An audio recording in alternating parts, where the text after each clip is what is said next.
ਵਾਹਿਗੁਰੂ ਜੀ ਕਾ ਖਾਲਸਾ ਵਾਹਿਗੁਰੂ ਜੀ ਕੀ ਫਤਿਹ। TV84 ਦੇ ਸਾਰੇ ਦਰਸ਼ਕ ਤੇ ਸਰੋਤੇ ਜਿਹੜੇ ਇਸ ਵਕਤ ਸਾਡੇ ਨਾਲ ਨਾਰਥ ਅਮਰੀਕਾ ਚੋਂ ਜੁੜੇ ਆ ਜਾਂ ਫਿਰ ਸੋਸ਼ਲ ਮੀਡੀਆ ਤੇ ਸਾਨੂੰ ਦੁਨੀਆ ਭਰ ਦੇ ਵਿੱਚ ਦੇਖ ਰਹੇ ਆ, ਮੈਂ ਅਮਰਵੀਰ ਸਿੰਘ ਅੱਜ TV84 ਦੇ ਸੱਚੋ ਸੱਚ ਪ੍ਰੋਗਰਾਮ ਦੇ ਵਿੱਚ ਆਪ ਸਭ ਦਾ ਤਹਿ ਦਿਲੋਂ ਸਵਾਗਤ ਕਰਦਾ। ਵਿਊਅਰਸ, ਉਮੀਦ ਕਰਦੇ ਆ ਕਿ ਅੱਜ ਜਿਹੜਾ ਦਿਨ ਹੈਗਾ ਦਿਹਾੜਾ ਆ 5 ਜਨਵਰੀ 2024 ਦਾ ਦਿਨ ਹੈ ਤੇ 21 ਪੋ ਨਾਨਕਸ਼ਾਹੀ ਸੰਮਤ 555 ਦੇ ਦਿਨ ਅਸੀਂ ਗੱਲ ਕਰਨ ਜਾ ਰਹੇ ਹਾਂ। ਮੇਰੇ ਨਾਲ ਸੁਖਵਿੰਦਰ ਸਿੰਘ ਸਾਡੇ ਜਿਹੜੇ ਕੋਰਸਪੋਂਡੈਂਟ ਨੇ TV84 ਦੇ ਟੋਰਾਂਟੋ ਤੋਂ, ਉਹ ਸਾਡੇ ਨਾਲ ਜੁੜੇ ਹੋਏ ਆ। ਆਓ ਉਹਨਾਂ ਨਾਲ ਮਿਲ ਕੇ ਅੱਜ ਦੇ ਪ੍ਰੋਗਰਾਮ ਦੀ ਸ਼ੁਰੂਆਤ ਕਰਦੇ ਹਾਂ। ਸੁਖਵਿੰਦਰ ਸਿੰਘ ਜੀ, ਸਵਾਗਤ ਹੈ। ਵਾਹਿਗੁਰੂ ਜੀ ਕਾ ਖਾਲਸਾ ਵਾਹਿਗੁਰੂ ਜੀ ਕੀ ਫਤਿਹ ਜੀ। ਵਾਹਿਗੁਰੂ ਜੀ ਕਾ ਖਾਲਸਾ ਵਾਹਿਗੁਰੂ ਜੀ ਕੀ ਫਤਿਹ ਜੀ। ਸੁਖਵਿੰਦਰ ਸਿੰਘ ਜੀ, ਪਹਿਲਾਂ ਤੇ ਅਸੀਂ ਅਦਾਰਾ TV84 ਵੱਲੋਂ ਅੱਜ 5 ਜਨਵਰੀ ਦਾ ਦਿਨ ਹੈ ਤੇ ਮੂਲ ਨਾਨਕਸ਼ਾਹੀ ਕੈਲੰਡਰ 2003 ਦੇ ਮੁਤਾਬਕ ਅੱਜ ਦਾ ਜਿਹੜਾ ਦਿਨ ਹੈਗਾ 10ਵੇਂ ਪਾਤਸ਼ਾਹ ਦਾ ਪ੍ਰਕਾਸ਼ ਦਿਹਾੜਾ ਆ। ਅੱਜ ਦਿਨ ਉਹ ਜਿਹੜਾ ਵਰ੍ਹੇਗੰਢ ਹੈ, ਸੋ ਸਾਰੇ ਸਾਡੇ ਜਿਹੜੇ ਦਰਸ਼ਕ ਸਾਡੇ ਨਾਲ ਜੁੜੇ ਹੋਏ ਆ ਉਹਨਾਂ ਨੂੰ 10ਵੇਂ ਪਾਤਸ਼ਾਹ ਦੇ ਪ੍ਰਕਾਸ਼ ਪੁਰਬ ਦੀਆਂ ਲੱਖ ਲੱਖ ਵਧਾਈਆਂ ਸਾਡੇ ਵੱਲੋਂ। ਇਹਨਾਂ ਵਧਾਈਆਂ ਤੋਂ ਅਸੀਂ ਸ਼ੁਰੂਆਤ ਕਰੀਏ ਤੇ ਖਬਰਾਂ ਦੇ ਵੱਲ ਜਦੋਂ ਅਸੀਂ ਆਉਂਦੇ ਆ ਤੇ ਨਾਲ ਹੀ ਇਹ ਜਿਹੜਾ ਵਰ੍ਹਾ 2024 ਦਾ ਸ਼ੁਰੂ ਹੋਇਆ, ਅੱਜ ਇੱਕ ਵੱਖਰੇ ਪਹਿਲੂ ਤੋਂ ਗੱਲਬਾਤ ਦੀ ਸ਼ੁਰੂਆਤ ਕਰਦੇ ਹਾਂ। 2024 ਦਾ ਜਿਹੜਾ ਸਾਲ ਹੈ, ਇਸ ਸਾਲ ਦੀ ਇੱਕ ਅਹਿਮੀਅਤ ਹੈ, ਇੱਕ ਖਾਸੀਅਤ ਹੈ। ਉਹ ਇਸ ਲਿਹਾਜ਼ ਦੇ ਨਾਲ ਕਿਉਂਕਿ ਜਦੋਂ ਅਸੀਂ ਇੰਟਰਨੈਸ਼ਨਲੀ ਸਾਰੀ ਦੁਨੀਆ ਨੂੰ ਦੇਖ ਰਹੇ ਹਾਂ ਤੇ ਹਰ ਇੱਕ ਥਾਂ ਦੇ ਉੱਤੇ, ਹਰ ਇੱਕ ਮੁਲਕ ਦੇ ਵਿੱਚ ਕਿਤੇ ਨਾ ਕਿਤੇ ਇਸ ਕਿਸਮ ਦੀ ਰੁਚੀ ਨਜ਼ਰ ਆ ਰਹੀ ਹੈ ਕਿ ਜਿਹੜੀ ਰਾਈਟ ਵਿੰਗਰ ਆਈਡੀਓਲੋਜੀ ਹੈ ਉਹ ਭਾਰੂ ਹੁੰਦੀ ਨਜ਼ਰ ਆ ਰਹੀ ਹੈ ਤੇ ਜਿਹੜੀ ਡੈਮੋਕ੍ਰੇਸੀ ਇਸ ਵਕਤ ਜਾਂ ਪਿਛਲੇ ਦਹਾਕਿਆਂ ਦੇ ਵਿੱਚ ਇੱਕ ਐਸਟੈਬਲਿਸ਼ਡ ਨੋਰਮ ਮੰਨਿਆ ਗਿਆ ਦੁਨੀਆ ਨੂੰ ਰਨ ਕਰਨ ਦਾ ਕਿ ਇੱਕ ਚੰਗਾ ਤਰੀਕਾ ਆ, ਇੱਕ ਚੰਗੀ ਗਵਰਨੈਂਸ ਮਿਲਦੀ ਹੈ ਲੋਕਾਂ ਨੂੰ। ਹਾਲਾਂਕਿ ਅੱਜ ਵੀ ਪਬਲਿਕ ਓਪੀਨੀਅਨ ਜਿਹੜਾ ਉਹ ਡੈਮੋਕ੍ਰੇਸੀ ਦੇ ਥੱਲੇ ਹੀ ਹਾਮੀ ਭਰਦਾ, ਪਰ ਜਿਹੜੀ ਓਵਰਆਲ ਸਟਰਕਚਰ ਹੈਗਾ ਦੁਨੀਆ ਦਾ ਜਾਂ ਜਿਹੜੀਆਂ ਸਰਕਾਰਾਂ ਨੇ ਉਹਨਾਂ ਦੀ ਜਿਹੜੀ ਲੀਨਿੰਗ ਹੈਗੀ ਹੈ ਉਹ ਅਥੋਰੀਟੇਰੀਅਨ ਸਟੇਟ ਦੇ ਵੱਲ ਨੂੰ ਜਾਂ ਆਟੋਕ੍ਰੇਸੀ ਵੱਲ ਨੂੰ, ਦੂਜੇ ਪਾਸੇ ਨੂੰ ਜਾ ਰਹੀ ਹੈ। ਇਲੈਕਸ਼ਨ ਭਾਵੇਂ ਹੁੰਦੀ ਹੈ, ਡੈਮੋਕ੍ਰੇਸੀ ਦੇ ਰਾਹੀਂ ਚੁਣ ਕੇ ਆਉਂਦੀਆਂ ਨੇ ਸਰਕਾਰਾਂ, ਪਰ ਇਹ ਸਾਲ ਮੰਨਿਆ ਜਾ ਰਿਹਾ ਹੈ ਵੀ ਡੈਮੋਕ੍ਰੇਸੀ ਦੇ ਲਈ ਇੱਕ ਵੱਡਾ ਟੈਸਟ ਹੈ। ਟੈਸਟ ਇਸ ਕਰਕੇ ਵੀ ਹੈ ਕਿਉਂਕਿ ਇਸ ਸਾਲ ਦੇ ਵਿੱਚ ਜਿਹੜੀ ਦੁਨੀਆ ਹੈਗੀ ਹੈ ਇਹਦੇ ਵਿੱਚ ਤਕਰੀਬਨ 10 ਮੁਲਕ ਨੇ ਜਿਹੜੇ ਵੱਡੇ ਮੁਲਕ ਗਿਣੇ ਜਾਂਦੇ ਨੇ ਤੇ ਦੁਨੀਆ ਦੀ ਅੱਧੀ ਆਬਾਦੀ ਨੂੰ ਹੋਲਡ ਕਰਦੇ ਨੇ। ਉਹਨਾਂ ਦੇ ਵਿੱਚ ਇਲੈਕਸ਼ਨਸ ਹੋਣੀਆਂ ਨੇ। ਉਹਨਾਂ ਮੁਲਕਾਂ ਦੀ ਜੇ ਲਿਸਟ ਦੇਖਣੀ ਹੋਵੇ ਤੇ ਉਹਦੇ ਵਿੱਚ ਭਾਰਤ ਵੀ ਉਹਦੇ ਵਿੱਚ ਆਉਂਦਾ। ਅਮਰੀਕਾ ਦੇ ਵਿੱਚ ਇਲੈਕਸ਼ਨਸ ਹੋਣੀਆਂ ਨੇ। ਇੰਡੋਨੇਸ਼ੀਆ, ਪਾਕਿਸਤਾਨ, ਰਸ਼ੀਆ, ਮੈਕਸੀਕੋ,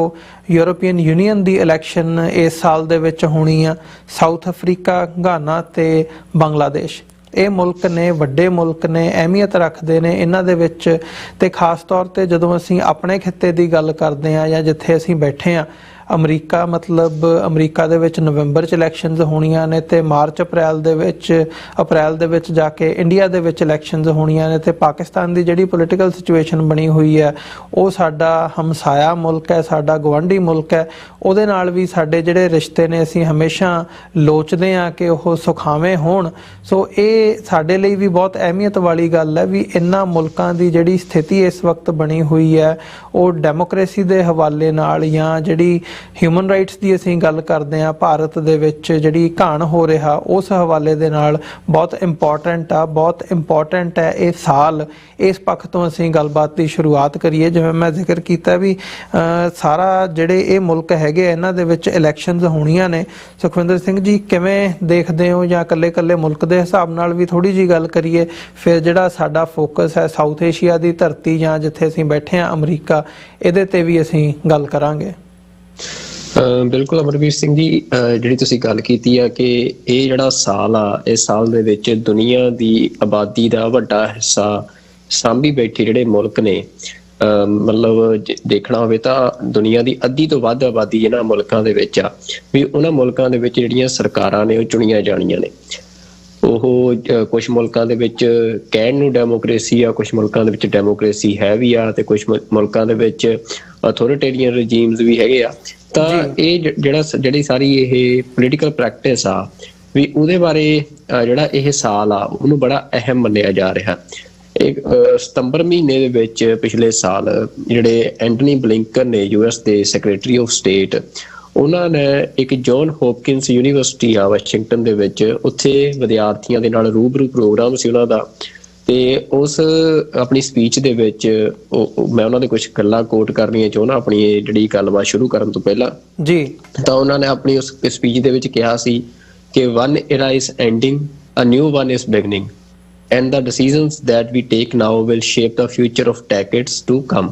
ਮਤਲਬ ਬਲਿੰਕਨ, ਕਿਉਂਕਿ ਯੂਐਸ ਨੂੰ ਅਸੀਂ ਜਦੋਂ ਦੇਖਦੇ ਹਾਂ ਵੀ ਯੂਐਸ ਇੱਕ ਲੰਬਰਦਾਰ ਮੁਲਕ ਆ ਜਿਹੜਾ ਦੁਨੀਆ ਦੀ ਸਿਆਸਤ ਨੂੰ ਤੈਅ ਕਰਦਾ, ਦੁਨੀਆ ਦੇ ਵਿੱਚ ਜਿਹੜਾ ਇੱਕ ਆਰਡਰ ਅੱਜ ਉਹਨੂੰ ਲੀਡ ਕਰ ਰਿਹਾ ਯੂਐਸ, ਤੇ ਇੱਕ ਜਿਹੜਾ ਕੰਪੀਟੀਸ਼ਨ ਚੱਲ ਰਿਹਾ ਉਹਦੇ ਵਿੱਚ ਇੱਕ ਵੱਡੀ ਧਿਰ ਆ, ਤੇ ਉਹਨਾਂ ਦੀ ਜਿਹੜੀ ਸਾਰੀ ਪਾਲਿਸੀ ਦਾ ਕਰਤਾ ਧਰਤਾ ਯੂਐਸ ਦਾ ਜਿਹੜਾ ਸੈਕਟਰੀ ਆਫ ਸਟੇਟ ਹੁੰਦਾ ਆ, ਸਟੇਟ ਡਿਪਾਰਟਮੈਂਟ ਦਾ ਆਗੂ ਆ ਜਿਹੜਾ, ਉਹ ਲਗਭਗ ਅਸੀਂ ਕਹਿੰਦੇ ਆ ਵੀ ਉਹਦੇ ਹੱਥ ਦੇ ਵਿੱਚ ਸਾਰਾ ਕੁਝ ਹੁੰਦਾ। ਤੇ ਉਹ ਇਹ ਗੱਲ ਕਹਿ ਰਹੇ ਆ ਵੀ ਜਿਹੜਾ ਮਤਲਬ ਜਿਹੜੀ ਵਰਲਡ ਆਰਡਰ ਸ਼ਿਫਟ ਦੀ ਅਸੀਂ ਗੱਲ ਕਰਦੇ ਹਾਂ ਵੀ ਉਹਦੇ ਤੇ ਐਂਟਨੀ ਬਲਿੰਕਨ ਨੇ ਆਪਣੀ ਸਪੀਚ ਦੇ ਵਿੱਚ ਇੱਕ ਮੋਹਰ ਲਾਈ ਸੀ ਵੀ ਹੁਣ ਜਿਹੜਾ ਇੱਕ ਏਰਾ ਆ ਜਿਹੜਾ ਪਿੱਛੇ ਚੱਲ ਰਿਹਾ ਸੀ ਉਹ ਖਤਮ ਹੋਇਆ, ਤੇ ਜਿਹੜਾ ਇੱਕ ਨਵਾਂ ਏਰਾ ਆ ਉਹ ਸ਼ੁਰੂ ਹੋ ਰਿਹਾ ਆ ਵਰਲਡ ਪੋਲਿਟਿਕਸ ਦਾ। ਤੇ ਉਹਦੇ ਚ ਉਹ ਕਹਿੰਦੇ ਆ ਵੀ namely those powers are led by Russia and China. Blinken said adding that Russia's war of aggression in Ukraine is the most immediate, the most acute threat to the international order। ਤੇ ਇਹਦੇ ਨਾਲ ਹੀ ਜਿਹੜਾ ਮਤਲਬ ਉਹਦੇ ਵਿੱਚ ਉਹਨਾਂ ਨੇ ਗੱਲ ਕੀਤੀ ਸੀ ਕਿ ਜਿਹੜੀਆਂ ਆਟੋਕ੍ਰੈਟਿਕ ਪਾਵਰਸ ਹੈਗੀਆਂ ਨੇ ਜਾਂ ਅਥੋਰਿਟੇਰੀਅਨ ਰਜੀਮਸ ਨੇ ਜੀ, ਉਹਨਾਂ ਦੀ ਇੱਕ ਸਟਰਗਲ ਚੱਲ ਰਹੀ ਆ ਡੈਮੋਕ੍ਰੈਟਿਕ ਰਜੀਮਸ ਨੂੰ ਖਤਮ ਕਰਕੇ ਤੇ ਸਾਰੀ ਦੁਨੀਆ ਦੇ ਵਿੱਚ ਅਥੋਰਿਟੇਰੀਅਨ ਰਜੀਮ ਜਿਹੜਾ ਐਸਟੈਬਲਿਸ਼ ਕਰਨਾ। ਤਾਂ ਉਸ ਸੰਦਰਭ ਦੇ ਵਿੱਚ ਅਸੀਂ ਜਦੋਂ ਇਹ ਸਾਰੀ ਜਿਹੜੀ ਅਸੀਂ ਦੇਖਦੇ ਹਾਂ ਵੀ ਵਰਲਡ ਪੋਲਿਟਿਕਸ ਦੇ ਵਿੱਚ ਇੱਕ ਜੰਗ ਚੱਲ ਰਹੀ ਆ, ਕੋਲਡ ਵਾਰ ਵਰਗੀ ਸਿਚੁਏਸ਼ਨ ਬਣੀ ਹੋਈ ਆ, ਜਿਹਦੇ ਚ ਕਈ ਥਾਵਾਂ ਦੇ ਉੱਤੇ ਚਾਹੇ ਉਹ ਰਸ਼ੀਆ ਯੂਕਰੇਨ ਦਾ ਕਨਫਲਿਕਟ ਹੋਵੇ, ਮਿਡਲ ਈਸਟ ਦਾ ਕਨਫਲਿਕਟ ਹੋਵੇ, ਜਾਂ ਕਈ ਫਲੈਸ਼ਿੰਗ ਪੁਆਇੰਟਸ ਨੇ ਜਿਹੜਾ ਇੰਡੀਆ ਚਾਈਨਾ ਬਾਰਡਰ ਆ। ਮਤਲਬ ਇਹ ਸਾਰੇ ਖਿੱਤਿਆਂ ਦੇ ਨਾਲ ਜਿਹੜੇ ਮੁਲਕਾਂ ਦੇ ਵਿੱਚ ਦੁਨੀਆ ਦੀ ਮਤਲਬ ਵੱਡੀ ਆਬਾਦੀ ਰਹਿੰਦੀ ਆ, ਏਸ਼ੀਆ ਦੇ ਵਿੱਚ ਉਹ ਮੁਲਕ ਨੇ, ਤੁਸੀਂ ਦੇਖੋ ਇੰਡੀਆ, ਪਾਕਿਸਤਾਨ, ਬੰਗਲਾਦੇਸ਼। ਮਤਲਬ ਇਹਨਾਂ ਤਿੰਨਾਂ ਮੁਲਕਾਂ ਦੇ ਵਿੱਚ ਇਸ ਸਾਲ ਜਿਹੜੀਆਂ ਚੋਣਾਂ ਨੇ, ਆਮ ਚੋਣਾਂ ਨੇ, ਜਨਰਲ ਇਲੈਕਸ਼ਨ ਆ, ਉਹ ਹੋਣ ਜਾ ਰਹੇ ਆ। ਬੰਗਲਾਦੇਸ਼ ਦੇ ਇਲੈਕਸ਼ਨ 7 ਜਨਵਰੀ ਨੂੰ ਨੇ, ਤੇ ਪਾਕਿਸਤਾਨ ਦੇ ਇਲੈਕਸ਼ਨ ਜਿਹੜੇ ਆ ਉਹਨਾਂ ਬਾਰੇ ਹੁਣ ਲੇਟੈਸਟ ਅਪਡੇਟ ਆਈ ਆ ਕਿ ਉੱਥੋਂ ਦੀ ਸੈਨੇਟ ਨੇ ਜਿਹੜੇ ਇਲੈਕਸ਼ਨ ਆ ਜਿਹੜਾ ਕਿ 8 ਫਰਵਰੀ ਨੂੰ ਹੋਣੇ ਸੀ, ਉਹਨਾਂ ਨੂੰ ਇੱਕ ਵਾਰ ਫੇਰ ਡਿਲੇ ਕਰਨ ਦਾ ਜਿਹੜਾ ਰੈਜ਼ੋਲੂਸ਼ਨ ਆ ਉਹ ਪਾਸ ਕਰਤਾ ਆ। ਤੇ ਇਸ ਤੋਂ ਇਲਾਵਾ ਇੰਡੀਆ ਦੇ ਇਲੈਕਸ਼ਨ ਵੀ ਇਸੇ ਸਾਲ ਹੋਣੇ ਆ, ਯੂਐਸ ਦੇ ਇਲੈਕਸ਼ਨ ਵੀ ਜਿਹੜੇ ਆ ਉਹ ਇਸੇ ਸਾਲ ਹੋਣੇ ਆ, ਤੇ ਮਤਲਬ ਹੋਰ ਵੀ ਜਿਹੜੇ ਰਸ਼ੀਆ ਦੇ ਇਲੈਕਸ਼ਨ ਨੇ ਉਹਨਾਂ ਦੇ ਉੱਤੇ ਸਾਰੀ ਦੁਨੀਆ ਦੀ ਨਿਗਾਹ ਆ। ਪਰ ਸਾਡੀ ਗੱਲਬਾਤ ਦਾ ਜਿਹੜਾ ਫੋਕਸ ਆ ਉਹ ਅਸੀਂ ਰੱਖਣਾ ਚਾਹਾਂਗੇ ਇੰਡੀਆ, ਬੰਗਲਾਦੇਸ਼, ਪਾਕਿਸਤਾਨ ਤੇ ਤਾਈਵਾਨ, ਜਿਹੜਾ ਕਿ ਪੰਜਾਬ ਦੇ ਇੱਕ ਗੁਆਂਢ ਦੇ ਵਿੱਚ ਜਿਹੜਾ ਸਾਰਾ ਖਿੱਤਾ ਪੈਂਦਾ ਆ, ਉਹਦੀਆਂ ਇੰਪਲੀਕੇਸ਼ਨਸ ਸਿੱਖਾਂ ਦੇ ਲਈ ਕੀ ਹੋ ਸਕਦੀਆਂ, ਉਹ ਵੀ ਗੱਲ ਬੜੀ ਧਿਆਨ ਦੇਣ ਵਾਲੀ ਆ ਜੀ। ਤੇ ਅਮਰਵੀਰ ਸਿੰਘ ਜੀ, ਉਹਦੇ ਚ ਸਭ ਤੋਂ ਪਹਿਲਾਂ ਬੰਗਲਾਦੇਸ਼ ਦੀ ਗੱਲ ਕਰੀਏ ਤਾਂ ਬੰਗਲਾਦੇਸ਼ ਦੇ ਵਿੱਚ ਇਸ ਟਾਈਮ ਬੇਸਿਕਲੀ ਉੱਥੋਂ ਦੀ ਪੋਲਿਟਿਕਸ ਦੇ ਵਿੱਚ ਜਿਹੜੀ ਲੜਾਈ ਆ ਉਹ ਦੋ ਪਰਿਵਾਰਾਂ ਦੀ ਲੜਾਈ ਉਹਨੂੰ ਮੰਨਿਆ ਜਾਂਦਾ ਆ। ਇੱਕ ਪਾਸੇ ਜਿਹੜੀ ਉੱਥੇ ਹੁਣ ਲੀਡ ਕਰ ਰਹੀ ਆ ਸ਼ੇਖ ਹਸੀਨਾ ਜਿਹੜੇ ਆ, ਮਤਲਬ ਉਹਨਾਂ ਦੀ ਪਾਰਟੀ ਜਿਹੜੀ ਆ, ਤੇ ਦੂਜੇ ਪਾਸੇ ਜਿਹੜਾ ਖਾਲਿਦਾ ਜ਼ੀਆ ਜਿਹੜੇ ਹੁਣ ਜੇਲ੍ਹ ਚ ਨੇ, ਤੇ ਉਹਨਾਂ ਦਾ ਮੁੰਡਾ ਆ ਉਹ ਇੱਕ ਪਾਰਟੀ ਨੂੰ ਰਨ ਕਰ ਰਿਹਾ, ਤਾਰਿਕ ਰਹਿਮਾਨ। ਤਾਂ ਇਹ ਦੋ ਪਾਰਟੀਆਂ ਨੇ ਜਿਨ੍ਹਾਂ ਦੇ ਵਿਚਾਲੇ ਉੱਥੇ ਸਾਰੀ ਮਤਲਬ ਟਸਲ ਆ, ਤੇ ਜਿਹਦੇ ਵਿੱਚ ਜਿਹੜੀ ਬੰਗਲਾਦੇਸ਼ ਨੈਸ਼ਨਲਿਸਟ ਪਾਰਟੀ ਹੈ, ਜਿਹੜੀ ਓਪੋਜੀਸ਼ਨ ਪਾਰਟੀ ਸੀ ਬੰਗਲਾਦੇਸ਼ ਦੀ, ਉਹਨੇ ਇਹ ਜਿਹੜੇ ਇਲੈਕਸ਼ਨ ਹੋਣੇ ਆ ਹੁਣ ਬੰਗਲਾਦੇਸ਼ ਦੇ ਵਿੱਚ ਇੱਕ ਦਿਨ ਬਾਅਦ, ਉਹਨਾਂ ਦਾ ਬਾਈਕਾਟ ਕਰਤਾ। ਤੇ ਜਿਹੜੇ ਤਾਰਿਕ ਰਹਿਮਾਨ ਨੇ, ਕਿਉਂਕਿ ਤਾਰਿਕ ਰਹਿਮਾਨ ਦੇ ਜਿਹੜੇ ਮਦਰ ਆ ਖਾਲਿਦਾ ਜ਼ੀਆ ਜਿਹੜੇ ਪਹਿਲਾਂ ਪ੍ਰਾਈਮ ਮਿਨਿਸਟਰ ਵੀ ਰਹੇ ਆ 2 ਵਾਰ ਬੰਗਲਾਦੇਸ਼ ਦੇ, ਉਹ 2018 ਤੋਂ ਜੇਲ੍ਹ ਚ ਨੇ। ਤੇ ਜਿਹੜੀ ਬੰਗਲਾਦੇਸ਼ ਨੈਸ਼ਨਲਿਸਟ ਪਾਰਟੀ ਆ ਉਹਦੇ ਉੱਤੇ ਕਾਫੀ ਵੱਡਾ ਕ੍ਰੈਕਡਾਊਨ ਜਿਹੜਾ ਆ ਪਾਕਿਸਤਾਨ ਦੀ ਜਿਹੜੀ ਰੂਲਿੰਗ ਪਾਰਟੀ, ਬੰਗਲਾਦੇਸ਼ ਦੀ ਰੂਲਿੰਗ ਪਾਰਟੀ ਆ, ਉਹਨੇ ਕੀਤਾ ਆ, ਖਾਸ ਤੌਰ ਤੇ ਪਿਛਲੇ ਦਸੰਬਰ ਮਹੀਨੇ ਦੇ ਵਿੱਚ। ਤੇ ਉਹਨਾਂ ਦੇ ਕਾਫੀ ਵੱਡੀ ਗਿਣਤੀ ਦੇ ਵਿੱਚ ਐਕਟਿਵਿਸਟ ਜਿਹੜੇ ਆ ਜੇਲ੍ਹਾਂ 'ਚ ਸੁੱਟੇ ਗਏ ਆ। ਤੇ ਜਿਹੜੀ ਬੰਗਲਾਦੇਸ਼ ਨੈਸ਼ਨਲਿਸਟ ਪਾਰਟੀ ਆ, ਜਿਹੜੇ ਉਹਨੂੰ ਲੀਡ ਕਰ ਰਹੇ ਆ ਇਸ ਟਾਈਮ ਤਾਰਿਕ ਰਹਿਮਾਨ, ਉਹ ਲੰਡਨ ਦੇ ਵਿੱਚ ਪਿਛਲੇ ਕਈ ਸਾਲਾਂ ਤੋਂ ਉੱਥੇ ਹੀ ਰਹਿ ਰਹੇ ਆ। ਤੇ ਉਹਨਾਂ ਦੀ ਜਿਹੜੀ ਮਦਰ ਆ, ਉਹਨਾਂ ਦੀ ਅਰੈਸਟ ਹੋਣ ਤੋਂ ਬਾਅਦ ਫਿਰ ਲੰਡਨ ਤੋਂ ਹੀ ਉਹਨਾਂ ਨੇ, ਤਾਰਿਕ ਰਹਿਮਾਨ ਨੇ ਆਪਣੀ ਪਾਰਟੀ ਨੂੰ ਲੀਡ ਕਰਨਾ ਸ਼ੁਰੂ ਕੀਤਾ ਸੀ। ਤੇ ਤਾਰਿਕ ਰਹਿਮਾਨ ਦੇ ਉੱਤੇ ਬੰਗਲਾਦੇਸ਼ ਦੇ ਵਿੱਚ ਬੋਮ ਬਲਾਸਟ ਦੇ ਚਾਰਜਿਸ ਤੱਕ ਵੀ ਜਿਹੜੇ ਆ ਉਹਦੇ ਉੱਤੇ ਉਹਨਾਂ ਤੇ ਹੈਗੇ ਆ, ਕਨਵਿਕਸ਼ਨ ਹੋਈ ਆ ਉਹਨਾਂ ਦੀ। ਤਾਂ ਮਤਲਬ ਉੱਥੇ ਜਿਹੜੀ ਟਰਮੋਇਲ ਆ ਬੰਗਲਾਦੇਸ਼ ਦੇ ਵਿੱਚ ਉਹ ਕਾਫੀ ਜ਼ਿਆਦਾ ਆ ਉੱਥੋਂ ਦੀ ਪੋਲਿਟਿਕਸ ਦੇ ਵਿੱਚ। ਤੇ ਸ਼ੇਖ ਹਸੀਨਾ ਬਾਰੇ ਇਹ ਕਿਹਾ, ਮਤਲਬ ਜਿਹੜਾ ਵੈਸਟ ਦਾ ਨਜ਼ਰੀਆ ਹੈ, US ਦੀਆਂ ਜਿਹੜੀਆਂ ਮਤਲਬ ਇੰਟੈਲੀਜੈਂਸ ਰਿਪੋਰਟਸ ਨੇ, ਉਹਦੇ 'ਚ ਸ਼ੇਖ ਹਸੀਨਾ ਨੂੰ ਇੱਕ ਅਥੋਰਿਟੇਰੀਅਨ ਰੂਲਰ ਵਾਂਗ ਹੀ ਦੇਖਿਆ ਜਾਂਦਾ ਹੈ। ਤੇ ਹੁਣ ਜਦੋਂ ਓਪੋਜੀਸ਼ਨ ਪਾਰਟੀ ਉੱਥੇ ਬਿਲਕੁਲ ਬਾਈਕਾਟ ਕਰ ਗਈ ਇਲੈਕਸ਼ਨਸ ਤੇ, ਤਾਂ ਇਹਨਾਂ ਇਲੈਕਸ਼ਨਸ ਦੇ ਡੈਮੋਕ੍ਰੈਟਿਕ ਨਜ਼ਰੀਏ ਤੋਂ ਜਿਹੜੇ ਆ ਉਹ ਕੋਈ ਬਹੁਤੇ ਅਸੀਂ ਕਹੀਏ ਵੀ ਕੋਈ ਉਹਨਾਂ ਦੀ ਵੈਲਿਊ ਨਹੀਂ ਰਹਿ ਜਾਂਦੀ ਆ। ਤਾਂ ਇਹ ਆ ਵੀ ਉੱਥੇ ਜਿਹੜੀ ਸਰਕਾਰ ਆ ਉਹ ਫੇਰ ਮਤਲਬ ਉਹੀ ਰਜੀਮ ਸ਼ੇਖ ਹਸੀਨਾ ਦੀ ਜਿਹੜੀ ਸਰਕਾਰ ਆ ਉਹ ਬਣੂਗੀ, ਪਰ ਇਹਨੂੰ ਤੁਸੀਂ ਇੱਕ ਸਟੇਬਲ ਗਵਰਨਮੈਂਟ ਨਹੀਂ ਆਪਾਂ ਕਹਿ ਸਕਦੇ ਵੀ ਉੱਥੇ ਇੱਕ ਅਨਸਟੇਬਿਲਿਟੀ ਜਿਹੜੀ ਆ ਉਹ ਰਹਿਣੀ ਆ ਬੰਗਲਾਦੇਸ਼ ਦੇ ਵਿੱਚ। ਤੇ ਬੰਗਲਾਦੇਸ਼ ਦੀ ਜਿਹੜੀ ਮਤਲਬ ਅਸੀਂ ਕਹਿ ਸਕਦੇ ਜਿਹੜਾ ਡੈਮੋਕ੍ਰੇਸੀ ਦਾ ਟੈਸਟ ਆ ਇਸ ਸਾਲ ਉਹ ਹੋਣ ਜਾ ਰਿਹਾ, ਉਹ ਬੰਗਲਾਦੇਸ਼ ਦੇ ਵਿੱਚ ਫੇਲ ਹੁੰਦਾ ਨਜ਼ਰ ਆ ਰਿਹਾ ਵੀ ਡੈਮੋਕ੍ਰੇਸੀ ਜਿਹੜੀ ਆ ਉਹ ਬੰਗਲਾਦੇਸ਼ ਦੇ ਵਿੱਚ ਫੇਲ ਹੁੰਦੀ ਨਜ਼ਰ ਆ ਰਹੀ ਆ। ਤਾਂ ਇਹ ਜਿਹੜੀ ਲੜਾਈ ਵੱਡੇ ਪੱਧਰ ਦੇ ਉੱਤੇ ਡੈਮੋਕ੍ਰੇਸੀ ਤੇ ਅਥੋਰਿਟੇਰੀਅਨ ਰਜੀਮਸ ਦੀ ਚੱਲ ਰਹੀ ਆ, ਉਹਦੇ ਵਿੱਚ ਡੈਮੋਕ੍ਰੈਟਿਕ ਜਿਹੜੀ ਧਿਰ ਆ ਉਹਦਾ ਇੱਕ ਤਰ੍ਹਾਂ ਦਾ ਫੇਲੀਅਰ ਨਜ਼ਰ ਆ ਰਿਹਾ ਹੈ। ਤਾਂ ਹੁਣ ਇਸ ਤੋਂ ਬਾਅਦ ਮਤਲਬ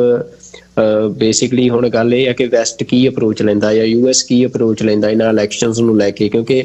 ਗੱਲ ਇਹ ਹੋ ਰਹੀ ਆ ਕਿ ਜਿਸ ਤਰ੍ਹਾਂ ਦੇ ਇਲੈਕਸ਼ਨ ਉੱਥੇ ਕੰਡਕਟ ਹੋ ਰਹੇ ਆ, ਤਾਂ ਇਸ ਤੋਂ ਬਾਅਦ ਕੁਝ ਲੋਕ ਕਹਿ ਰਹੇ ਆ ਵੀ US ਨੂੰ ਜਿਹੜੀਆਂ ਸੈਂਕਸ਼ਨਸ ਨੇ ਉਹ ਬੰਗਲਾਦੇਸ਼ ਦੇ ਉੱਤੇ ਲਾਉਣੀਆਂ ਚਾਹੀਦੀਆਂ, ਪਰ ਫਿਰ ਇਹ ਵੀ ਗੱਲ ਉੱਠਦੀ ਆ ਵੀ ਜਿਹੜੀ US ਦਾ ਸੈਂਕਸ਼ਨਸ ਵਾਲਾ ਜਿਹੜਾ ਰਵੱਈਆ ਆ ਉਹ ਜਿਹੜੇ ਰੂਲਰਸ ਹੁੰਦੇ ਆ ਉਹਨਾਂ ਨੂੰ ਘੱਟ ਇਫੈਕਟ ਕਰਦਾ, ਪਰ ਜਿਹੜੀ ਉੱਥੋਂ ਦੀ ਆਮ ਪੋਪੂਲੇਸ਼ਨ ਹੁੰਦੀ ਆ ਜਿਹੜੀ ਪਹਿਲਾਂ ਹੀ ਕਾਫੀ ਡਿਸਟ੍ਰੈਸ ਦੇ ਵਿੱਚ ਆ ਬੰਗਲਾਦੇਸ਼ ਦੇ ਵਿੱਚ, ਅਸੀਂ ਦੇਖਿਆ ਕਿ ਉੱਥੇ ਜਿਹੜੇ ਲੋਕਾਂ ਦੀ ਮਤਲਬ ਇਕਨੋਮਿਕਲ ਡਿਸਟ੍ਰੈਸ ਕਾਫੀ ਆ ਆਮ ਲੋਕਾਂ ਦੇ ਲਈ, ਤੇ ਉਹ ਹੋਰ ਜ਼ਿਆਦਾ ਜਿਹੜੀ ਸਿਚੁਏਸ਼ਨ ਆ ਉਹ ਮਤਲਬ ਖਰਾਬ ਹੋਣ ਦੀ ਸੰਭਾਵਨਾ ਬਣ ਜਾਂਦੀ ਆ। ਤਾਂ ਇਹ ਹੁਣ US ਦੇ ਲਈ ਇੱਕ ਟੈਸਟ ਆ ਵੀ ਜਿਹੜਾ ਆ ਹੁਣ ਜਿਹੜੀ ਗੱਲ ਬਲਿੰਕਨ ਨੇ ਕਹੀ ਆ ਕਿ ਇੱਕ ਈਰਾ ਚੇਂਜ ਹੋਇਆ, ਨਵਾਂ ਈਰਾ ਆ ਰਿਹਾ, ਉਹਦੇ ਵਿੱਚ ਜਿਹੜੇ ਇਹੋ ਜਿਹੇ ਚੈਲੰਜਸ ਬਣ ਰਹੇ ਆ ਵੀ ਜਿਹੜੀਆਂ ਕੰਟਰੀਜ਼ ਡੈਮੋਕ੍ਰੇਸੀ ਵੱਲ ਨੂੰ ਵੱਧ ਰਹੀਆਂ ਸੀ ਮਤਲਬ ਹੌਲੀ ਹੌਲੀ ਪਿਛਲੇ ਈਰਾ ਦੇ ਵਿੱਚ, ਤਾਂ ਉਹਨਾਂ ਦੇ ਵਿੱਚ ਹੁਣ ਜਿਹੜੇ ਡੈਮੋਕ੍ਰੈਟਿਕ ਸੈਟਅਪਸ ਨੇ ਉਹ ਪੂਰੀ ਤਰ੍ਹਾਂ ਫੇਲ ਹੋ ਰਹੇ ਆ ਤੇ ਅਥੋਰਿਟੇਰੀਅਨ ਰਜੀਮਸ ਆ ਰਹੇ ਆ। ਤਾਂ ਉੱਥੇ ਕਿਵੇਂ ਡੈਮੋਕ੍ਰੇਸੀ ਨੂੰ ਲਾਗੂ ਕਰਨਾ ਜਾਂ ਬਹਾਲ ਕਰਨਾ ਇਹ US ਦੇ ਲਈ ਇੱਕ ਵੱਡਾ ਚੈਲੰਜ ਆ, ਉਹਨਾਂ ਦੀ ਜਿਹੜੀ ਫੋਰਨ ਪੋਲਿਸੀ ਹੈ ਸਾਰੀ ਉਹਦੇ 'ਚ। ਤੇ ਦੂਜੇ ਪਾਸੇ ਪਾਕਿਸਤਾਨ ਦੀ ਗੱਲ ਕਰੀਏ ਤਾਂ ਪਾਕਿਸਤਾਨ ਦੇ ਵਿੱਚ ਅਸੀਂ ਦੇਖ ਰਹੇ ਹਾਂ ਕਿ ਜਿਵੇਂ ਇਮਰਾਨ ਖਾਨ ਨੂੰ ਉੱਥੋਂ ਦੀ ਸਿਆਸਤ ਤੋਂ ਬਾਹਰ ਕੀਤਾ ਗਿਆ ਤੇ ਉਹਨਾਂ ਦੀ ਗ੍ਰਿਫਤਾਰੀ ਹੋਈ, ਤੇ ਉਸ ਤੋਂ ਬਾਅਦ ਹੁਣ ਉੱਥੇ ਇੱਕ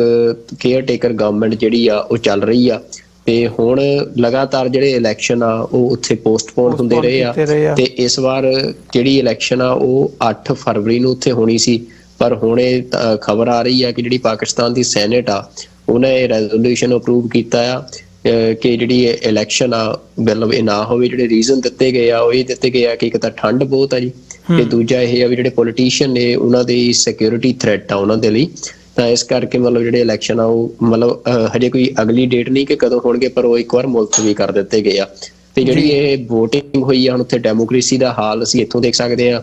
ਵੀ ਜਿਹੜਾ ਰੈਜ਼ੋਲੂਸ਼ਨ ਆ ਉਹਦੇ ਵਿੱਚ 97 ਸੈਨੇਟਰ ਨੇ ਉਹ ਸੈਨੇਟ ਦੇ ਵਿੱਚ, ਜਿਹਦੇ ਚੋਂ ਸਿਰਫ 14 ਸੈਨੇਟਰ ਇਸ ਵੋਟਿੰਗ ਦੇ ਵਿੱਚ ਪਾਰਟਿਸਿਪੇਟ ਜਿਨ੍ਹਾਂ ਨੇ ਕੀਤਾ, ਤੇ ਉਹਨਾਂ ਚੋਂ ਜਿਹੜਾ ਇੱਕ ਸੈਨੇਟਰ ਆ ਉਹਨੇ ਵਿਰੋਧ ਕੀਤਾ ਇਸ ਜਿਹੜੀ ਇਹਨਾਂ ਇਲੈਕਸ਼ਨਸ ਨੂੰ ਪੋਸਟਪੋਨ ਕਰਨ ਦਾ। ਤਾਂ ਇਹ ਆ ਵੀ ਪਾਕਿਸਤਾਨ ਦੇ ਵਿੱਚ ਵੀ ਕੋਈ ਸਟੇਬਲ ਗਵਰਨਮੈਂਟ, ਕੋਈ ਸਟੇਬਲ ਡੈਮੋਕ੍ਰੇਸੀ ਵਾਲੀ ਸਿਚੁਏਸ਼ਨ ਹੈ ਨਹੀਂ।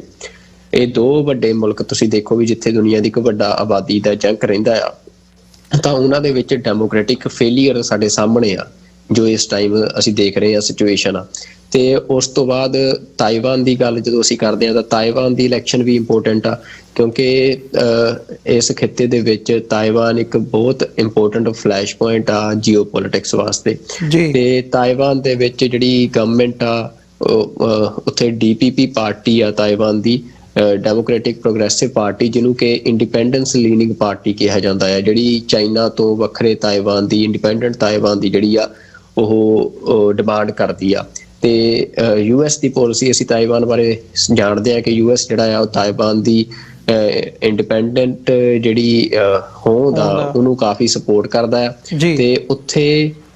ਇਸ ਟਾਈਮ ਗਵਰਨਮੈਂਟ DPP ਪਾਰਟੀ ਦੀ ਆ, ਪਰ ਹੁਣ ਜਿਹੜਾ ਇਲੈਕਸ਼ਨ ਆ ਉਹਦੇ ਵਿੱਚ ਮਤਲਬ ਚਾਈਨਾ ਜਿਹੜਾ ਆ ਉਹ ਕੋਸ਼ਿਸ਼ ਕਰ ਰਿਹਾ ਹੈ ਕਿ ਜਿਹੜੇ DPP ਪਾਰਟੀ ਆ ਉਹ ਨਾ ਜਿੱਤੇ, ਤੇ ਇੱਕ ਇਹ ਪ੍ਰਭਾਵ ਦੇਣ ਦੀ ਕੋਸ਼ਿਸ਼ ਕਰ ਰਿਹਾ ਕਿ ਜੇ DPP ਪਾਰਟੀ ਜਿੱਤਦੀ ਆ ਤਾਂ ਉਹ ਤਾਇਵਾਨ ਦੇ ਲੋਕਾਂ ਦੀ ਸਿਕਿਉਰਿਟੀ ਲਈ ਇੱਕ ਥ੍ਰੈਟ ਆ, ਕਿਉਂਕਿ ਫਿਰ ਜਿਹੜਾ ਚਾਈਨਾ ਆ ਉਹ ਅਗਰੈਸਿਵ ਮੋਡ ਦੇ ਵਿੱਚ ਆ ਜਾਂਦਾ ਹੈ ਜਦੋਂ DPP ਉੱਥੇ ਰੂਲਿੰਗ ਦੇ ਵਿੱਚ ਹੁੰਦੀ ਆ, ਹਮਲਾ ਕਰਨ ਤੱਕ ਵੀ ਉਹ ਆਉਂਦੀ ਆ। ਬਿਲਕੁਲ ਜੀ, ਉਹ ਅਸੀਂ ਦੇਖਿਆ ਵੀ ਉਹਨਾਂ ਦੀ ਜਿਹੜੀ ਐਕਟੀਵਿਟੀਜ਼ ਨੇ ਵੀ ਉਹ ਚਾਹੇ ਮਤਲਬ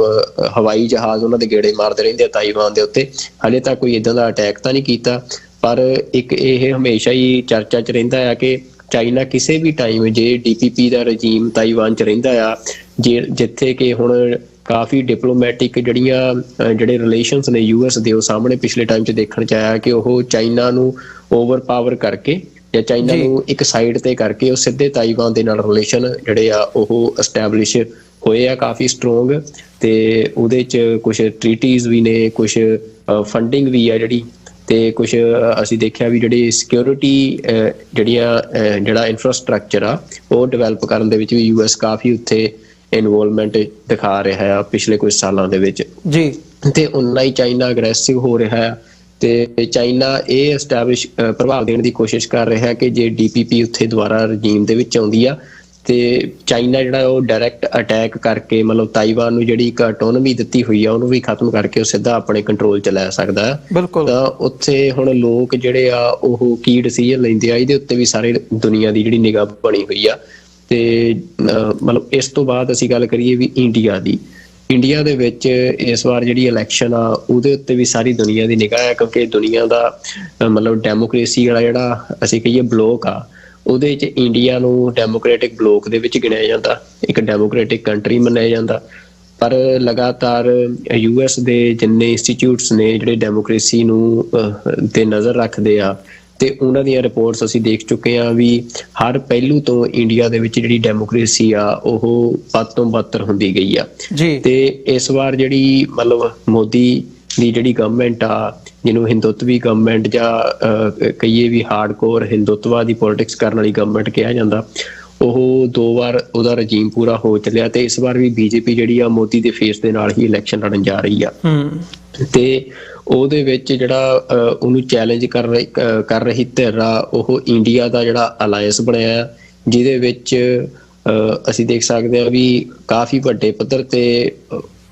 ਮਤਲਬ ਜਿਹੜੀਆਂ ਪਾਰਟੀਆਂ ਨੇ ਮਤਲਬ ਉਹ ਇਨਵੋਲਵ ਹੋਈਆਂ ਨੇ, ਪਰ ਉਹਨਾਂ ਦਾ ਵੀ ਹਜੇ ਕੋਈ ਜਿਹੜਾ ਆ ਮਤਲਬ ਤਾਲਮੇਲ ਸਹੀ ਨਹੀਂ ਬੈਠ ਰਿਹਾ। ਉਹਨਾਂ ਦੇ ਆਪਸੀ ਜਿਹੜੇ, ਜਿਵੇਂ ਪੰਜਾਬ ਦੀ ਗੱਲ ਕਰਨੀ ਹੋਵੇ ਤਾਂ ਪੰਜਾਬ ਦੇ ਵਿੱਚ ਆਪ ਤੇ ਕਾਂਗਰਸ ਜਿਹੜੇ ਆ ਉਹ ਮਤਲਬ ਉਹ ਸੈਂਟਰ ਦੇ ਵਿੱਚ ਮਿਲ ਕੇ ਲੜਨ ਦੀ ਗੱਲ ਹੋ ਰਹੀ ਆ, ਪਰ ਪੰਜਾਬ ਦੇ ਵਿੱਚ ਜਿਹੜੀ ਇਹਨਾਂ ਦੋਵਾਂ ਪਾਰਟੀਆਂ ਦੀ ਲੀਡਰਸ਼ਿਪ ਆ ਉਹ ਇਕੱਠੇ ਹੋ ਕੇ ਚੋਣ ਲੜਨ ਲਈ ਤਿਆਰ ਨਹੀਂ ਆ ਤੇ ਕਾਂਗਰਸ ਦੇ ਵਿੱਚ ਬਗਾਵਤ ਤੱਕ ਦੀ ਵੀ ਗੱਲ ਹੋ ਰਹੀ ਆ। ਤਾਂ ਇਹ ਇੰਡੀਆ ਦਾ ਬਲੋਕ ਸਰਵਾਈਵ ਕਰਦਾ ਜਾਂ ਨਹੀਂ ਕਰਦਾ ਇਲੈਕਸ਼ਨ ਹੋਣ ਤੱਕ, ਇਹ ਵੱਡੀ ਗੱਲ ਆ। ਪਰ ਜਿਹੜਾ ਐਨਾਲਿਸਿਸ ਹੋ ਰਿਹਾ ਉਹ ਇਹੀ ਹੋ ਰਿਹਾ ਕਿ ਜਿਹੜੀ ਡੈਮੋਕ੍ਰੇਸੀ ਦੇ ਉੱਤੇ ਬੈਟ ਲਾਈ ਗਈ ਆ, ਮਤਲਬ ਉੱਥੇ ਡੈਮੋਕ੍ਰੇਸੀ ਨੂੰ ਬਚਾਉਣ ਦੇ ਉੱਤੇ ਜੇ ਕੋਈ ਜਿਹੜੀ ਬੈਟ ਲੱਗੀ ਆ ਉਹ ਇੰਡੀਆ ਬਲੋਕ ਤੇ ਲੱਗੀ ਆ ਜੀ। ਜੇ ਇੰਡੀਆ ਬਲੋਕ ਰਜੀਮ ਦੇ ਵਿੱਚ ਆਉਂਦਾ ਆ, ਪਰ ਮਤਲਬ ਇਹ ਆ ਵੀ ਜੇ ਸਿੱਖਾਂ ਦੇ ਸੰਦਰਭ ਤੋਂ ਦੇਖਣਾ ਤਾਂ ਸਿੱਖਾਂ ਦੇ ਸੰਦਰਭ ਤੋਂ ਤਾਂ ਜਿਹੜਾ ਇੰਡੀਆ ਬਲੋਕ ਨੂੰ ਲੀਡ ਕਰ ਰਹੀ ਆ ਇੰਡੀਅਨ ਨੈਸ਼ਨਲ ਕਾਂਗਰਸ, ਉਹਦਾ ਵੀ ਕੋਈ ਡੈਮੋਕ੍ਰੇਸੀ ਦਾ ਕੋਈ ਬਹੁਤ ਵਧੀਆ ਐਕਸਪੀਰੀਅੰਸ ਨਹੀਂ ਰਿਹਾ। ਉਹ ਪਾਰਟੀ ਨੇ ਵੀ ਜੈਨੋਸਾਈਡ ਕੀਤਾ ਹੈ ਨਾ ਸਿੱਖਾਂ ਦਾ, ਤੇ ਲਗਾਤਾਰ ਜਿਹੜੀਆਂ ਉਹਦੀਆਂ ਪੋਲਿਸੀਜ਼ ਨੇ ਉਹ ਕਿਵੇਂ ਪੰਜਾਬ ਦੇ ਬਾਰੇ ਉਹੋ ਜਿਹੀ ਰਹੀਆਂ ਜਿਵੇਂ ਦੀਆਂ ਅੱਜ ਦੀਆਂ ਮਤਲਬ ਇਸ BJP ਗਵਰਨਮੈਂਟ ਦੀਆਂ ਨੇ। ਪਰ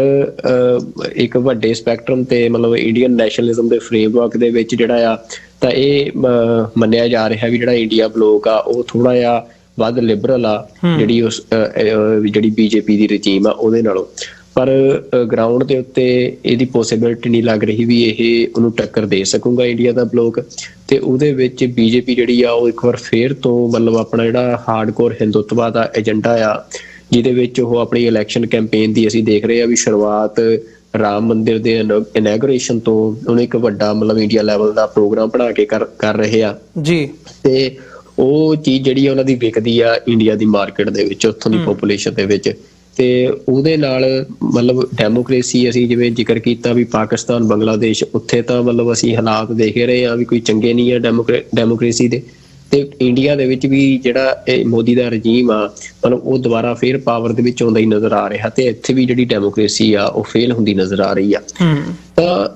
ਮਤਲਬ ਇਹ ਜਿਹੜਾ ਇਹ ਸਾਲ ਆ ਇਹਦੇ ਵਿੱਚ ਜਿੱਥੇ ਹੁਣ ਦੁਨੀਆ ਦਾ ਵੱਡਾ ਹਿੱਸਾ ਆਬਾਦੀ ਦਾ ਰਹਿੰਦਾ ਤੇ ਉੱਥੇ ਜਦੋਂ ਡੈਮੋਕ੍ਰੇਸੀ ਫੇਲ ਹੋ ਰਹੀ ਆ ਤੇ ਉਹਦੇ ਵਿੱਚ ਫਿਰ ਜਿਹੜਾ ਵੈਸਟ ਦਾ ਇੰਟਰਸਟ ਆ ਉਹ ਹੁਣ ਇੱਕ ਬਹੁਤ ਇੰਪੋਰਟੈਂਟ ਫੈਕਟਰ ਬਣ ਜਾਂਦਾ ਕਿ ਫਿਰ ਵੈਸਟ ਦੇ ਕੋਲ ਜਾਂ ਯੂਐਸ ਦੇ ਕੋਲ ਰਾਹ ਕੀ ਬਚਦਾ ਆ ਵੀ ਜਿਹੜੀ ਰਸ਼ੀਆ ਚਾਈਨਾ ਦੀ ਇਹ ਅਥੋਰੀਟੇਰੀਅਨ ਰਜੀਮਸ ਐਸਟੈਬਲਿਸ਼ ਕਰਨ ਦੀ ਪਾਲਿਸੀ ਆ ਉਹਨੂੰ ਰੋਕਣ ਦਾ ਜੀ। ਤਾਂ ਮਤਲਬ ਇਸ ਗੱਲ ਕਰਕੇ ਇਹ ਆ ਵੀ ਵੱਡੀਆਂ ਜੀਓਪੋਲੀਟੀਕਲ ਸ਼ਿਫਟਸ ਜਿਹੜੀਆਂ ਨੇ, ਜਿਹੜੇ ਆਲਰੇਡੀ ਸੈਟਅਪ ਜਿਹੜੀਆਂ ਟੈਰੀਟਰੀਜ਼ ਨੇ ਜਾਂ ਕੰਟਰੀਜ਼ ਨੇ ਜਿਹੜੀਆਂ ਐਸਟੈਬਲਿਸ਼ ਹੋਈਆਂ ਆ, ਜਿੱਥੇ ਅਥੋਰੀਟੇਰੀਅਨ ਰਜੀਮਸ ਜਿਹੜੇ ਆ ਉਹ ਹੁਣ ਮਤਲਬ ਤਕੜੇ ਹੋ ਰਹੇ ਆ, ਤਾਂ ਉਹਨਾਂ ਦੇ ਵਿੱਚ ਸ਼ਾਇਦ ਜਿਹੜਾ ਇੱਕ ਨਵਾਂ ਈਰੇ ਦੀ ਬਲਿੰਕਨ ਗੱਲ ਕਰ ਰਹੇ ਆ, ਤਾਂ ਉਹ ਨਵਾਂ ਈਰਾ ਡਿਮਾਂਡ ਕਰਦਾ ਹੈ ਕਿ ਉਹ ਜਿਹੜੀਆਂ ਮਤਲਬ ਟੈਰੀਟੋਰੀਅਲ ਬਾਉਂਡਰੀਜ਼ ਨੇ ਉਹ ਚੇਂਜ ਕੀਤੀਆਂ ਜਾਣ। ਜਿਹੜੇ ਮਤਲਬ ਜਿਹੜੇ ਪੋਪੂਲੇਸ਼ਨ ਦਾ ਅਨੁਪਾਤ ਆ ਜਿਹੜਾ ਡਿਸਾਈਡ ਕਰਦਾ ਆ ਪੋਲੀਟੀਕਲ ਸਿਸਟਮਸ ਨੂੰ ਕਿਸੇ ਵੀ ਖਿੱਤੇ ਦੇ ਵਿੱਚ, ਉਹਦੇ ਵਿੱਚ ਚੇਂਜਿਸ ਹੋਣ ਵੱਡੀਆਂ, ਤਾਂ ਕਿ ਮਤਲਬ ਇਹ ਜਿਹੜਾ ਅਥੋਰੀਟੇਰੀਅਨ ਰਜੀਮਸ ਦਾ ਇੱਕ ਵਹਾਅ ਚੱਲ ਰਿਹਾ ਆ ਇਹ ਸਾਰੇ ਖਾਸ ਤੌਰ ਤੇ ਇਸ ਦੁਨੀਆ ਦੀ ਵੱਡੀ ਆਬਾਦੀ ਰਹਿੰਦੀ ਹੈ ਇਸ ਸਾਊਥ ਏਸ਼ੀਆ ਦੇ ਖਿੱਤੇ 'ਚ, ਵੀ ਉਹਨੂੰ ਠੱਲ ਪਾਈ ਜਾ ਸਕੇ। ਅਮਰਵੀਰ ਸਿੰਘ ਦੀ ਇਹ ਦੇਖਣ ਵਾਲੀ ਗੱਲ ਹੋਣੀ ਆ ਵੀ ਅਸੀਂ ਜਿੰਨੀ ਮੈਂ ਹੁਣੇ ਤੁਹਾਨੂੰ ਅੰਕੜੇ ਦੱਸੇ ਆ, ਮਤਲਬ ਇਹ ਇਸੇ ਗੱਲ ਬਾਰੇ ਇਸ਼ਾਰਾ ਕਰਦੇ ਆ ਵੀ ਡੈਮੋਕ੍ਰੇਸੀ ਫੇਲ ਹੋ ਰਹੀ ਆ। ਜਿਹੜੇ ਪ੍ਰੈਜ਼ੈਂਟ ਮਤਲਬ ਸਟਰਕਚਰਸ ਨੇ ਕੰਟਰੀਜ਼ ਦੇ ਉਹਨਾਂ ਦੇ ਵਿੱਚ, ਤੇ ਇਹ ਹੁਣ ਇਹਨੂੰ ਬਚਾਉਣ ਦੇ ਲਈ, ਡੈਮੋਕ੍ਰੇਸੀ ਨੂੰ ਬਚਾਉਣ ਦੇ ਲਈ ਕੁਝ ਨਵੇਂ ਸਟਰਕਚਰਸ, ਕੁਝ ਨਵੇਂ ਮਤਲਬ ਅਸੀਂ ਦੇਖਦੇ ਹਾਂ ਵੀ ਨਵੀਆਂ ਫੋਰਮੇਸ਼ਨਸ ਚਾਹੀਦੀਆਂ ਨੇ, ਤਾਂ ਉਹ ਕਿਸ ਰੂਪ ਦੇ ਵਿੱਚ ਸਾਹਮਣੇ ਆਉਂਦੀਆਂ। ਤਾਂ ਉਹ ਉਹੀ ਗੱਲ ਆ ਵੀ ਮੈਂ ਫੇਰ ਇੱਕ ਵਾਰ ਯਾਦ ਕਰਾਉਣਾ ਤੁਹਾਨੂੰ, ਤਾਂ ਇੱਥੇ ਉਹ ਜਿਹੜੀ ਫਾਰਮਰ ਪ੍ਰੈਜ਼ੀਡੈਂਟ ਓਬਾਮਾ ਦੀ ਸਟੇਟਮੈਂਟ ਸੀ ਜਦੋਂ ਮੋਦੀ ਦੌਰੇ ਤੇ ਗਏ ਸੀ ਯੂਐਸ ਦੇ, ਤਾਂ ਉਹਨਾਂ ਦੀ ਜਿਹੜੀ ਉਹ ਸਟੇਟਮੈਂਟ ਸੀ ਕਿ ਜੇ ਇੰਡੀਆ ਡੈਮੋਕ੍ਰੈਟਿਕ ਵੈਲਿਊਜ਼ ਨੂੰ ਬਚਾਉਣ ਦੇ ਵਿੱਚ ਕਾਮਯਾਬ ਨਹੀਂ ਹੁੰਦਾ ਤਾਂ ਇੰਡੀਆ ਦੀ ਬਾਲਕਨਾਈਜੇਸ਼ਨ ਵੀ ਹੋ ਸਕਦੀ ਆ। ਤਾਂ ਇਹ ਆ ਵੀ ਉਹ ਜਿਹੜੀ ਉਹ ਸਟੇਟਮੈਂਟ ਆ ਉਹ ਹਮੇਸ਼ਾ ਯਾਦ ਰਹਿਣੀ ਚਾਹੀਦੀ, ਉਹ ਹਮੇਸ਼ਾ ਤਰੋਤਾਜ਼ੀ ਆ ਕਿ ਫਿਰ ਜਿਹੜੀ ਨਵੀਂ ਫੋਰਮੇਸ਼ਨ ਆ ਉਹ ਕਿਸੇ ਤਰ੍ਹਾਂ ਦੀ ਨਵੀਂ ਬਾਲਕਨਾਈਜੇਸ਼ਨ ਦੇ ਰੂਪ ਦੇ ਵਿੱਚ ਅਸੀਂ ਸਾਊਥ ਏਸ਼ੀਆ ਦੇ ਖਿੱਤੇ 'ਚ ਦੇਖ ਸਕਦੇ ਹਾਂ ਜੇ ਅਥੋਰੀਟੇਰੀਅਨ ਰਜੀਮਸ ਦਾ ਜ਼ੋਰ ਇਸੇ ਤਰ੍ਹਾਂ ਵੱਧਦਾ ਗਿਆ ਉਸ ਖਿੱਤੇ 'ਚ। ਜੀ ਨਹੀਂ, ਇਹ ਇੱਕ ਦੇਖਣ ਵਾਲੀ ਗੱਲ ਹੈ। ਅਸੀਂ ਜਿਹੜੀ ਸਾਊਥ ਏਸ਼ੀਅਨ ਪੋਲਿਟਿਕਸ ਨੂੰ ਤੁਸੀਂ ਜ਼ਿਕਰ ਕੀਤਾ, ਐਕਸਪਲੇਨ ਕੀਤਾ, ਤੇ ਜਿਹੜੇ ਇਸ ਵਕਤ ਦੀ ਸਿਚੁਏਸ਼ਨ ਹੈ ਉਹ ਇਹ ਮੰਗ ਕਰਦੀ ਹੈ ਕਿ ਭਾਈ ਉੱਥੇ ਜੇ ਇਸ ਕਿਸਮ ਦਾ ਜਿਹੜਾ ਸੈਟਅਪ ਹੈ ਉਹ ਨਾ ਹੋਂਦ ਦੇ ਵਿੱਚ ਆਵੇ, ਜਿਸ ਪਾਸੇ ਨੂੰ ਆਲਰੇਡੀ ਇਹ ਮੁਲਕ ਜਿਹੜੇ ਆ ਉਹ ਤੁਰੇ ਹੋਏ ਆ। ਈਵਨ ਭਾਰਤ ਦੇ ਹਵਾਲੇ ਨਾਲ ਮਤਲਬ ਬੜੀ ਕ੍ਰਿਟੀਕਲ ਸਿਚੁਏਸ਼ਨ ਹੈ, ਤੇ ਜੋ ਅੱਜ ਦੀ ਡੇਟ ਦੇ ਵਿੱਚ ਨਜ਼ਰ ਆ ਰਿਹਾ ਉਹ ਇਹੀ ਲੱਗ ਰਿਹਾ ਵੀ ਜਿਵੇਂ ਮੋਦੀ ਸਰਕਾਰ ਦਾ ਗਲਬਾ ਸਾਰੇ ਇੰਸਟੀਚਿਊਟਸ ਤੇ ਸਾਰੇ ਅਦਾਰਿਆਂ ਤੇ ਹੋ ਚੁੱਕਿਆ। RSS ਦਾ ਜਿਹੜਾ ਕਾਡਰ ਹੈ ਜਾਂ RSS ਦੀ ਜਿਹੜੀ ਹੋਲਡ ਹੈ ਉਹ ਇੰਨਾ ਕੁ ਸਟਰੋਂਗ ਹੋ ਗਿਆ ਆ, ਤੇ ਜਿਸ ਕਿਸਮ ਦਾ ਉਹਨਾਂ ਨੇ ਮਾਹੌਲ ਸਿਰਜ ਦਿੱਤਾ ਆ ਹਿੰਦੂਤਵਾ ਦੇ ਥੱਲੇ, ਮਤਲਬ ਹੁਣ ਜੇ ਰਜੀਮ ਚੇਂਜ ਹੋ ਵੀ ਜਾਵੇ ਤਾਂ ਵੀ ਇਹ ਐਕਸਪੈਕਟ ਨਹੀਂ ਕੀਤਾ ਜਾ ਸਕਦਾ ਵੀ ਜਿਹੜੀ ਕੋਈ ਨਵੀਂ ਧਿਰ ਆਊਗੀ ਉਹ ਹਿੰਦੂਤਵਾ ਦੇ ਏਜੰਡੇ ਤੋਂ ਪਾਸੇ ਚਲੀ ਜਾਊਗੀ। ਉਹਦਾ ਇੰਪੈਕਟ ਅਸੀਂ ਆਲਰੇਡੀ ਇਹਨਾਂ ਚੋਣਾਂ ਦੇ ਵਿੱਚ ਜਾਂ ਜਿਹੜੀਆਂ ਰੀਜਨਲ ਵੋਟਾਂ ਪੈਂਦੀਆਂ ਨੇ ਉਹ, ਜਾਂ ਈਵਨ ਪਿਛਲੀਆਂ ਜਿਹੜੀਆਂ ਲੋਕ ਸਭਾ ਇਲੈਕਸ਼ਨ ਸੀ ਉਹਨਾਂ ਦੇ ਵਿੱਚ ਵੀ ਅਸੀਂ ਦੇਖਦੇ ਹਾਂ ਵੀ ਜਿਹੜੀਆਂ ਵਿਰੋਧੀ ਧਿਰ ਦੀਆਂ ਪਾਰਟੀਆਂ ਹੈਗੀਆਂ ਨੇ, ਹੁਣ ਉਹ ਕਮਲਨਾਥ ਆਗੂ ਹੋਣ ਇੱਕ ਸਟੇਟ ਦੇ ਵਿੱਚ, ਅਰਵਿੰਦ ਕੇਜਰੀਵਾਲ ਹੋਣ ਦੂਜੀ ਸਟੇਟ ਦੇ ਵਿੱਚ, ਵਿਰੋਧੀ ਧਿਰ ਦੇ ਆਗੂ ਹੋਣ ਰਾਹੁਲ ਗਾਂਧੀ, ਉਹ ਵੀ ਆਪਣੇ ਆਪ ਨੂੰ ਮਤਲਬ ਵੱਡਾ ਹਿੰਦੂ ਪ੍ਰੂਵ ਕਰਨ ਦੇ ਲਈ ਤੁਰੇ ਹੁੰਦੇ ਆ ਤਾਂ ਕਿ ਉਹ ਜਿਹੜਾ BJP ਨੇ ਜਾਂ RSS ਨੇ ਏਜੰਡਾ ਸੈੱਟ ਕੀਤਾ ਹੋਇਆ ਉਹਦੇ ਵਿੱਚ ਉਹ ਪੂਰੇ ਉਤਰ ਸਕਣ। ਪਰ ਹੁਣ ਲੋਕਾਂ ਦੇ ਲਈ ਉਸ ਕਿਸਮ ਦਾ ਮਾਈਂਡ ਸੈੱਟ ਬਣ ਗਿਆ ਆ ਜਿੱਥੇ ਜਦੋਂ ਉਹਨਾਂ ਨੂੰ ਹਾਰਡ ਹਿੰਦੂਤਵਾ ਸਾਹਮਣੇ ਨਜ਼ਰ ਆ ਰਿਹਾ ਤੇ ਫਿਰ ਉਹ ਸੌਫਟ ਹਿੰਦੂਤਵਾ ਵੱਲ ਕਿਉਂ ਜਾਣਗੇ। ਇਹ ਇੱਕ ਪੱਖ ਹੈ। ਹੁਣ ਅਨਫੋਰਚੂਨੇਟ ਗੱਲ ਹੈ ਵੀ ਜਿਸ ਕਿਸਮ ਦੀ ਪੋਲਿਟਿਕਸ ਜਿਹੜੀ ਮੈਜੋਰਿਟੀ ਕਮਿਊਨਿਟੀ ਨੂੰ ਪਰੋਸ ਕੇ ਦਿੱਤੀ ਗਈ ਹੈ BJP ਵੱਲੋਂ, RSS ਵੱਲੋਂ, ਉਹ ਇਸ ਵਕਤ ਚੱਲ ਰਹੀ ਹੈ। ਉਹ ਪਾਕਿਸਤਾਨ ਦਾ ਵਿਰੋਧੀ ਏਜੰਡਾ ਹੋਵੇ, ਪੋਲਰਾਈਜੇਸ਼ਨ ਦੀ ਨੀਤੀ ਹੋਵੇ, ਮੁਸਲਮਾਨਾਂ ਨੂੰ, ਸਿੱਖਾਂ ਨੂੰ, ਈਸਾਈਆਂ ਨੂੰ, ਘੱਟ ਗਿਣਤੀਆਂ ਨੂੰ ਟਾਰਗੇਟ ਕਰਨ ਦੀ ਲਾਈਨ ਹੋਵੇ, ਉਹਦੇ ਨਾਲ ਜਿਹੜੀ ਮੈਜੋਰਿਟੀ ਕਮਿਊਨਿਟੀ ਹੈ ਉਹ ਖੁਸ਼ ਹੁੰਦੀ ਹੈ। ਉਹ ਕਿਵੇਂ ਉਹਨਾਂ ਨੂੰ ਬਣਾ ਕੇ ਪੇਸ਼ ਕੀਤਾ ਜਾਂਦਾ ਹੈ, ਕਿਵੇਂ ਕਾਨੂੰਨ ਅਸੀਂ ਸਾਰਾ ਕਸ਼ਮੀਰ ਦੇ ਧਾਰਾ 370 ਹਟਾਉਣ ਦੇ ਮਸਲੇ ਤੋਂ ਲੈ ਕੇ ਅਸੀਂ ਬੰਗਲਾਦੇਸ਼ ਤੋਂ ਉਧਰਲੇ ਬੰਦਿਆਂ ਨੂੰ ਟਾਰਗੇਟ ਕਰਨ ਦੀ ਲਾਈਨ ਹੋਵੇ ਕਿ ਜੀ ਇੱਥੇ NRC ਤੇ CAA ਲਾਉਣਾ ਆ, ਪੰਜਾਬ ਦੇ ਵਿੱਚ ਕਿਵੇਂ ਸੈਡੀਸ਼ਨ ਤੇ ਜਿਹੜੇ ਮਾਮਲੇ UAPA ਦੇ ਦਰਜ ਕੀਤੇ ਗਏ ਆ। ਸੋ ਇਹ ਸਾਰਾ ਉਸ ਇੱਕ ਵੱਡੀ ਗੇਮ ਪਲਾਨ ਦਾ ਹਿੱਸਾ ਜਿਹੜਾ ਸਾਨੂੰ ਇਹ ਨਜ਼ਰ ਆ ਰਿਹਾ ਹੈ ਵੀ ਹੁਣ ਜਿਹੜੀ ਸਿਚੁਏਸ਼ਨ ਹੈ ਉਹ ਆਉਣ ਵਾਲੇ ਸਮੇਂ ਦੇ ਵਿੱਚ ਵੱਧ ਤੋਂ ਬਦਤਰ ਹੋਣੀ ਹੈ ਬਿਫੋਰ ਉਹ ਕਿਸੇ ਪਾਸੇ ਨੂੰ ਬੈਟਰ ਹੋਣ ਦੀ ਗੱਲ ਹੋ ਸਕੇ। ਸੋ ਇੱਥੇ ਮਤਲਬ ਜਿਹੜੀ ਅਸੀਂ ਅਮਰੀਕਾ ਦੀ ਗੱਲ ਕਰਦੇ ਹਾਂ, ਕਿਉਂਕਿ ਅਮਰੀਕਾ ਦੇ ਵਿੱਚ ਵੀ ਜਿਹੜੀਆਂ ਇਲੈਕਸ਼ਨਸ ਨੇ ਉਹ ਡਿਊ ਨੇ ਆਉਂਦੀ 5 ਨਵੰਬਰ ਨੂੰ, ਤੇ ਅਮਰੀਕਾ ਦੀ ਜਿਹੜੀ ਪ੍ਰੈਜ਼ੀਡੈਂਸ਼ੀਅਲ ਰੇਸ ਹੈਗੀ ਹੈ ਇਹ ਵੀ ਕਾਫੀ ਇੰਪੋਰਟੈਂਟ ਆ, ਕਿਉਂਕਿ ਜਦੋਂ ਅਸੀਂ ਵਰਲਡ ਪੋਲਿਟਿਕਸ ਦੇਖਦੇ ਹਾਂ ਉਹਨੂੰ ਸ਼ੇਪ ਕਰਨ ਦੇ ਵਿੱਚ ਅਮਰੀਕਾ ਦਾ ਅਹਿਮ ਰੋਲ ਹੈ ਅੱਜ ਦੀ ਡੇਟ ਦੇ ਵਿੱਚ। ਤੇ ਹੁਣ ਭਾਵੇਂ ਉਹ ਰਸ਼ੀਆ ਦੇ ਨਾਲ ਜਿਹੜੀ ਯੂਕਰੇਨ ਦੀ ਜੰਗ ਚੱਲ ਰਹੀ ਹੈ ਉਹਦੇ ਵਿੱਚ ਅਮਰੀਕਾ ਦਾ ਵੀ ਫੇਲੀਅਰ ਇਹ ਹੁਣ ਮੰਨ ਰਹੀਆਂ ਨੇ, ਇੰਟਰਨੈਸ਼ਨਲੀ ਮੰਨਿਆ ਜਾ ਰਿਹਾ ਹੈ ਕਿ ਅਮਰੀਕਾ ਨੇ ਇਹ ਜੰਗ ਸ਼ੁਰੂ ਤੇ ਕਰਵਾਈ ਰਸ਼ੀਆ ਨੂੰ ਰੋਕਣ ਦੇ ਲਈ, ਪਰ ਉਹਨੂੰ ਸਸਟੇਨ ਕਰਨਾ, ਯੂਕਰੇਨ ਨੂੰ ਉਸ ਹਿਸਾਬ ਨਾਲ ਬੈਕ ਕਰਨਾ, ਉੱਥੇ ਫੰਡਿੰਗ ਦੇਣੀ, ਫੰਡਿੰਗ ਦੇ ਲੌਜਿਸਟਿਕਲ ਸਪੋਰਟ ਤੋਂ ਲੈ ਕੇ ਜਿਹੜੀ ਸਪੋਰਟ ਹੈ ਉਹ ਉਸ ਹਿਸਾਬ ਨਾਲ ਨਹੀਂ ਪ੍ਰੋਵਾਈਡ ਹੋ ਸਕੀ। ਤੇ ਅੱਜ ਜਿਹੜੀ ਯੂਕਰੇਨ ਵਾਰ ਹੈ ਉਹ ਯੂਕਰੇਨ ਹਾਰਦਾ ਨਜ਼ਰ ਆ ਰਿਹਾ ਤੇ ਰਸ਼ੀਆ ਉਹਦੇ ਤੇ ਅਗਰੈਸਰ ਹੁੰਦਾ ਨਜ਼ਰ ਆ ਰਿਹਾ ਹੈ। ਇਹ ਅਮਰੀਕਾ ਦੀ ਫੇਲੀਅਰ ਕਿਤੇ ਨਾ ਕਿਤੇ ਨਜ਼ਰ ਆ ਰਹੀ ਹੈ। ਦੂਜਾ, ਹੁਣ ਜਿਹੜਾ ਮਿਡਲ ਈਸਟ ਦੇ ਵਿੱਚ ਕ੍ਰਾਈਸਿਸ ਹੋਇਆ ਇਹ ਚੱਲ ਰਿਹਾ, ਇਹਦੇ ਵਿੱਚ ਵੀ ਇਜ਼ਰਾਈਲ ਦੇ ਨਾਲ ਜਿਵੇਂ ਅਮਰੀਕਾ ਡਟ ਕੇ ਖਲੋਤਾ, ਇਜ਼ਰਾਈਲ ਦੇ ਨਾਲ ਮਤਲਬ ਹੈਂਡ ਇਨ ਗਲਵ ਦੀ ਜਿਹੜੀ ਪਾਲਿਸੀ ਹੈਗੀ ਹੈ ਅਮਰੀਕਾ ਦੀ, ਉਹ ਇੰਟਰਨਲੀ ਬਹੁਤ ਕੁਝ ਇਜ਼ਰਾਈਲ ਦੀ ਜਿਹੜੀ ਮੈਜੋਰਿਟੀ ਕਮਿਊਨਿਟੀ ਹੈਗੀ ਹੈ ਯਹੂਦੀ ਇੱਥੇ ਕਿਵੇਂ ਕੰਟਰੋਲ ਕਰਦੇ ਨੇ, ਵਾਲ ਸਟਰੀਟ ਤੋਂ ਲੈ ਕੇ ਬਾਕੀ ਸਾਰੇ ਜਿਹੜਾ ਇੱਕ ਸਿਸਟਮ ਹੈਗਾ ਅਮਰੀਕਾ ਦਾ, ਉਹਨਾਂ ਦੀ ਬਹੁਤ ਵੱਡੀ ਲੌਬਿੰਗ ਹੈ ਜਿਹਦੇ ਕਰਕੇ ਅਮਰੀਕਾ ਉਸ ਪਾਸੇ ਨੂੰ ਨਹੀਂ ਜਾ ਪਾਉਂਦਾ। ਜਾਂ ਫਿਰ ਇੱਥੇ ਆ ਕੇ ਜਿਹੜੀ ਪ੍ਰੈਜ਼ੀਡੈਂਟ ਜੋ ਬਾਈਡਨ ਦੀ ਨੀਤੀ ਹੈ ਜਾਂ ਖਾਸ ਤੌਰ ਤੇ ਜਿਹੜੀ ਡੈਮੋਕ੍ਰੈਟਸ ਦੀ ਨੀਤੀ ਹੁੰਦੀ ਹੈ ਉਹਦਾ ਫੇਲੀਅਰ ਹੁੰਦਾ ਨਜ਼ਰ ਆਉਂਦਾ, ਜਿਹੜਾ ਕਿ ਸਿੱਧਾ ਸਿੱਧਾ ਇਸ ਮਾਮਲੇ ਦੇ ਵਿੱਚ ਹੁਣ ਇਜ਼ਰਾਈਲ ਤੇ ਫਲਸਤੀਨ ਦੇ ਮਾਮਲੇ ਦੇ ਵਿੱਚ ਕਿ ਇਹ ਸੀਜ਼ ਫਾਇਰ ਕਰਾਉਣ ਤੱਕ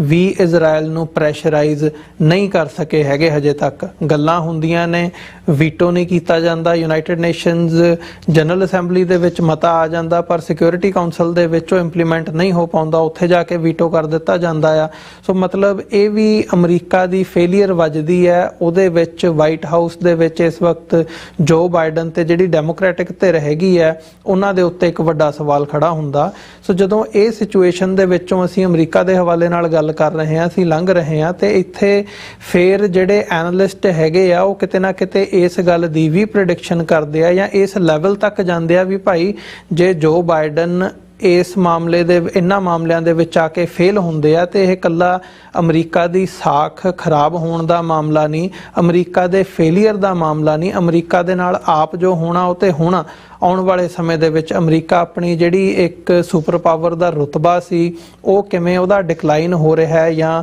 ਉਹ ਜਿਹੜਾ ਹੋਲਡ ਹੈਗਾ ਅਮਰੀਕਾ ਦਾ ਦੁਨੀਆ ਦੇ ਉੱਤੇ ਉਹ ਕਮਜ਼ੋਰ ਹੋ ਰਿਹਾ ਹੈ, ਉਹਦੇ ਨਾਲ ਨਾਲ ਜਿਹੜਾ ਬਾਕੀ ਦੁਨੀਆ ਦੇ ਉੱਤੇ ਇਹਦਾ ਪ੍ਰਭਾਵ ਪੈ ਰਿਹਾ ਉਹ ਬਹੁਤ ਡਰਾਸਟਿਕ ਇੰਪੈਕਟ ਹੈਗਾ। ਵਾਰਜ਼ ਜਿਹੜੀਆਂ ਨੇ ਉਹ ਇਰਪਟ ਹੋ ਰਹੀਆਂ ਨੇ ਤੇ ਜਿਹੜੀ ਤਾਨਾਸ਼ਾਹੀ ਹੈ ਉਹਨੂੰ ਬੜਾਵਾ ਮਿਲ ਰਿਹਾ। ਇਸ ਮਾਮਲੇ ਦੇ ਵਿੱਚ ਐਨਾਲਿਸਟ ਇਸ ਹੱਦ ਤੱਕ ਜਾਂਦੇ ਆ ਵੀ ਇਹਦੇ ਨਾਲੋਂ ਤੇ ਈਵਨ ਜਿਹੜੇ ਪਿਛਲੇ ਪ੍ਰੈਜ਼ੀਡੈਂਟ ਅਮਰੀਕਾ ਦੇ ਟਰੰਪ ਸੀ ਉਹੀ ਕਿਉਂ ਨਾ ਪਾਵਰ ਦੇ ਵਿੱਚ ਹੋਣ, ਇਸ ਲੈਵਲ ਤੱਕ ਵੀ ਉਹ ਜਾ ਕੇ ਗੱਲ ਕਹਿੰਦੇ ਆ। ਤੇ ਆਉਣ ਵਾਲੀਆਂ ਜਿਹੜੀਆਂ ਇਲੈਕਸ਼ਨਸ ਨੇ ਉਸ ਹਵਾਲੇ ਨਾਲ ਵੀ ਕਰੂਸ਼ੀਅਲ ਨੇ ਕਿ ਜਿਹੜੀ ਰਿਪਬਲਿਕਨ ਪਾਰਟੀ ਹੈਗੀ ਹੈ ਜਾਂ ਪ੍ਰੈਜ਼ੀਡੈਂਟ ਟਰੰਪ ਦੀ ਕੋਈ ਉਸ ਕਿਸਮ ਦੀ ਨੀਤੀ ਸਾਹਮਣੇ ਆਉਂਦੀ ਹੈ ਤੇ ਮਤਲਬ ਇਹ ਵੀ ਮਤਲਬ ਫਿਊਟਾਈਲ ਜੀ ਸਿਚੁਏਸ਼ਨ ਕਾਫੀ ਉਹ ਬਣ ਜਾਂਦੀ ਹੈ ਵੀ ਗੱਲ ਜਾਊਗੀ ਕਿੱਧਰ ਨੂੰ, ਕਿਉਂਕਿ ਅਮਰੀਕਾ ਦੀ ਜੇ ਆਪਸੀ ਅਮਰੀਕਾ ਦਾ ਆਪਣਾ ਕੀ ਉਹ ਹੁੰਦਾ ਤੇ ਉਹ ਇੰਟਰਨੈਸ਼ਨਲੀ ਕਿਵੇਂ ਡੀਲ ਕਰਦਾ, ਇਹ ਬਹੁਤ ਇੰਪੋਰਟੈਂਟ ਆ ਦੁਨੀਆ ਨੂੰ ਜਾਂ ਜਿਹੜੀ ਜੀਓਪੋਲਿਟਿਕਸ ਹੈਗੀ ਹੈ ਸਾਰੀ ਦੁਨੀਆ ਦੀ ਉਹਨੂੰ ਡਿਕਟੇਟ ਕਰਨ ਦੇ ਲਈ ਵੀ ਤੇ ਉਹਨੂੰ ਨਾਰਮਲਾਈਜ਼ ਕਰਨ ਦੇ ਲਈ ਵੀ। ਅਮਰਵੀਰ ਸਿੰਘ ਜੀ, ਬਿਲਕੁਲ ਜਿਹੜਾ ਯੂਐਸ ਦਾ ਇਲੈਕਸ਼ਨ ਆ ਉਹ ਬਹੁਤ ਮੈਟਰ ਕਰਦਾ ਸਾਰੀ ਦੁਨੀਆ ਦੀ ਪੋਲਿਟਿਕਸ ਦੇ ਲਈ। ਤੇ ਉਹਦੇ 'ਚ ਕਿਉਂਕਿ ਯੂਐਸ ਦੇ ਇਲੈਕਸ਼ਨ ਦੇ ਵਿੱਚ ਮਤਲਬ ਹਮੇਸ਼ਾ ਹੀ ਦੋ ਪਾਰਟੀਆਂ ਦੇ ਦਰਮਿਆਨ ਹੀ ਟੱਕਰ ਹੁੰਦੀ ਆ, ਰਿਪਬਲਿਕਨਸ ਤੇ ਡੈਮੋਕ੍ਰੈਟਸ। ਤਾਂ ਇਸ ਵਾਰ ਦੀ ਇਲੈਕਸ਼ਨ ਦੇ ਵਿੱਚ ਵੀ ਜਿਹੜੀ ਨਵੰਬਰ ਦੇ ਵਿੱਚ ਹੋਣੀ ਆ ਉਹਦੇ 'ਚ ਇਹੀ ਦਿਖ ਰਿਹਾ ਵੀ ਟੱਕਰ ਜਿਹੜੀ ਆ ਉਹ ਮਤਲਬ ਰਿਪਬਲਿਕਨਸ ਦੇ ਵੱਲੋਂ ਸਭ ਤੋਂ ਸਟਰੋਂਗ ਕੈਂਡੀਡੇਟ ਟਰੰਪ ਨੇ ਤੇ ਡੈਮੋਕ੍ਰੈਟਸ ਦੇ ਵੱਲੋਂ ਬਾਈਡਨ ਜਿਹੜੇ ਆ। ਜੇ ਕੋਈ ਹੈਲਥ ਇਸ਼ੂ ਜਾਂ ਕੋਈ ਇਸ ਤਰ੍ਹਾਂ ਦਾ ਨਹੀਂ ਆਉਂਦਾ ਮਤਲਬ ਕਿਉਂਕਿ ਏਜ ਵਾਈਜ਼ ਸਿਰਫ ਇੱਕ ਇਸ਼ੂ ਹੋ ਸਕਦਾ, ਨਹੀਂ ਤਾਂ ਇਹਨਾਂ ਦੇ ਦਰਮਿਆਨ ਹੀ ਟੱਕਰ ਆ। ਤੇ ਜੇ ਅਸੀਂ ਮਤਲਬ ਹੁਣ ਤੱਕ ਦਾ ਐਨਾਲਿਸਿਸ ਜਦੋਂ ਦੇਖਦੇ ਆ ਜਾਂ ਰਿਪੋਰਟਸ ਪੜ੍ਹਦੇ ਆ ਤਾਂ ਜਿਹੜਾ ਯੂਐਸ ਦਾ ਇੰਟਰਨਲ ਇਸ਼ੂ ਆ ਜਿਹਦੇ 'ਚ ਜਦੋਂ ਬਾਈਡਨ ਦੀ ਗਵਰਨਮੈਂਟ ਪਿਛਲੀ ਵਾਰ ਆਈ ਸੀ ਕੋਵਿਡ ਤੋਂ ਬਾਅਦ ਖਾਸ ਤੌਰ ਤੇ ਤਾਂ ਇੰਟਰਨਲੀ ਇਹ ਸੀ ਕਿ ਇੱਕ ਤਾਂ ਰਿਸੈਸ਼ਨ ਦਾ ਡਰ ਸਾਰੀ ਦੁਨੀਆ 'ਚ ਸੀ ਕਿ ਜਿਹੜੀ ਯੂਐਸ ਦੀ ਇਕਨੋਮੀ ਆ ਉਹ ਰਿਸੈਸ਼ਨ 'ਚ ਜਾ ਸਕਦੀ ਆ, ਤੇ ਦੂਜਾ EMPLOYMENT ਦਾ ਇਸ਼ੂ ਸੀ ਵੀ EMPLOYMENT ਘਟ ਰਹੀ ਆ, ਤੇ ਇੱਕ ਸੀ ਵੀ ਜਿਹੜੀ ਮੈਨੂਫੈਕਚਰਿੰਗ ਦੀ ਜਿਹੜੀ ਮਤਲਬ ਸਪਲਾਈ ਲਾਈਨ ਆ, ਮਤਲਬ ਮੈਨੂਫੈਕਚਰਿੰਗ ਨੂੰ ਦੁਬਾਰਾ ਯੂਐਸ 'ਚ ਲੈ ਕੇ ਆਉਣਾ। ਤਾਂ ਜਦੋਂ ਅਸੀਂ ਐਨਾਲਿਸਿਸ ਕਰਦੇ ਹਾਂ ਤਾਂ ਇਹਨਾਂ ਤਿੰਨਾਂ ਪਹਿਲੂਆਂ ਦੇ ਉੱਤੇ ਕਾਫੀ ਹੱਦ ਤੱਕ ਜਿਹੜੀ ਬਾਈਡਨ ਐਡਮਿਨਿਸਟ੍ਰੇਸ਼ਨ ਆ ਉਹ ਕੰਟਰੋਲ ਕਰਨ 'ਚ ਕਾਮਯਾਬ ਹੋਈ ਆ, ਕਿਉਂਕਿ ਅਸੀਂ ਦੇਖਿਆ ਵੀ ਜਿਹੜਾ ਰਿਸੈਸ਼ਨ ਸੀ ਉਹ ਉਸ ਪੱਧਰ ਦਾ ਮਤਲਬ ਉਹ ਨਹੀਂ ਆਇਆ, ਤੇ ਹੁਣ ਇਹ ਆਸ ਲਾਈ ਜਾ ਰਹੀ ਆ ਕਿ ਦੁਬਾਰਾ ਜਿਹੜੀ ਇਕਨੋਮੀ ਆ ਉਹ ਪੱਟੇ ਤੇ ਚੜ ਗਈ ਆ, ਤੇ ਉਹ ਸ਼ਾਇਦ ਹੁਣ ਜਿਹੜਾ ਡਰ ਆ ਉਹ ਨਿਕਲ ਗਿਆ, ਤੇ 2024 ਦੇ ਵਿੱਚ ਇੰਟਰਸਟ ਰੇਟ ਵੀ ਘਟਣ ਦੀਆਂ ਸੰਭਾਵਨਾਵਾਂ ਜਿਹੜੀਆਂ ਲਾਈਆਂ ਜਾ ਰਹੀਆਂ ਜੀ। ਤੇ EMPLOYMENT ਦੇ ਵਿੱਚ ਵੀ ਅਸੀਂ ਦੇਖੀ ਜਿਹੜਾ ਚਾਰਟ ਆ ਜਾਂ ਜਿਹੜੇ ਅੰਕੜੇ ਨੇ ਉਹ ਸ਼ੋ ਕਰਦੇ ਵੀ EMPLOYMENT ਰੇਟ ਵਧੀ ਆ ਪਿਛਲੇ ਮਤਲਬ ਕੁਝ ਸਮੇਂ ਦੇ ਵਿੱਚ। ਤਾਂ ਇੰਟਰਨਲ ਫੈਕਟਰਸ ਦੇ ਵਿੱਚ ਮਤਲਬ ਅਸੀਂ ਇਹ ਦੇਖ ਰਹੇ ਹਾਂ ਵੀ ਜਿਹੜਾ ਡੈਮੋਕ੍ਰੈਟਸ ਦਾ ਜਿਹੜੇ, ਕਿਉਂਕਿ ਉੱਥੇ ਯੂਐਸ ਦੇ ਵਿੱਚ ਵੱਡੀ ਗੱਲ ਹੁੰਦੀ ਹੈ ਜਿਹੜੇ ਤੁਹਾਡੇ ਆਪਣੇ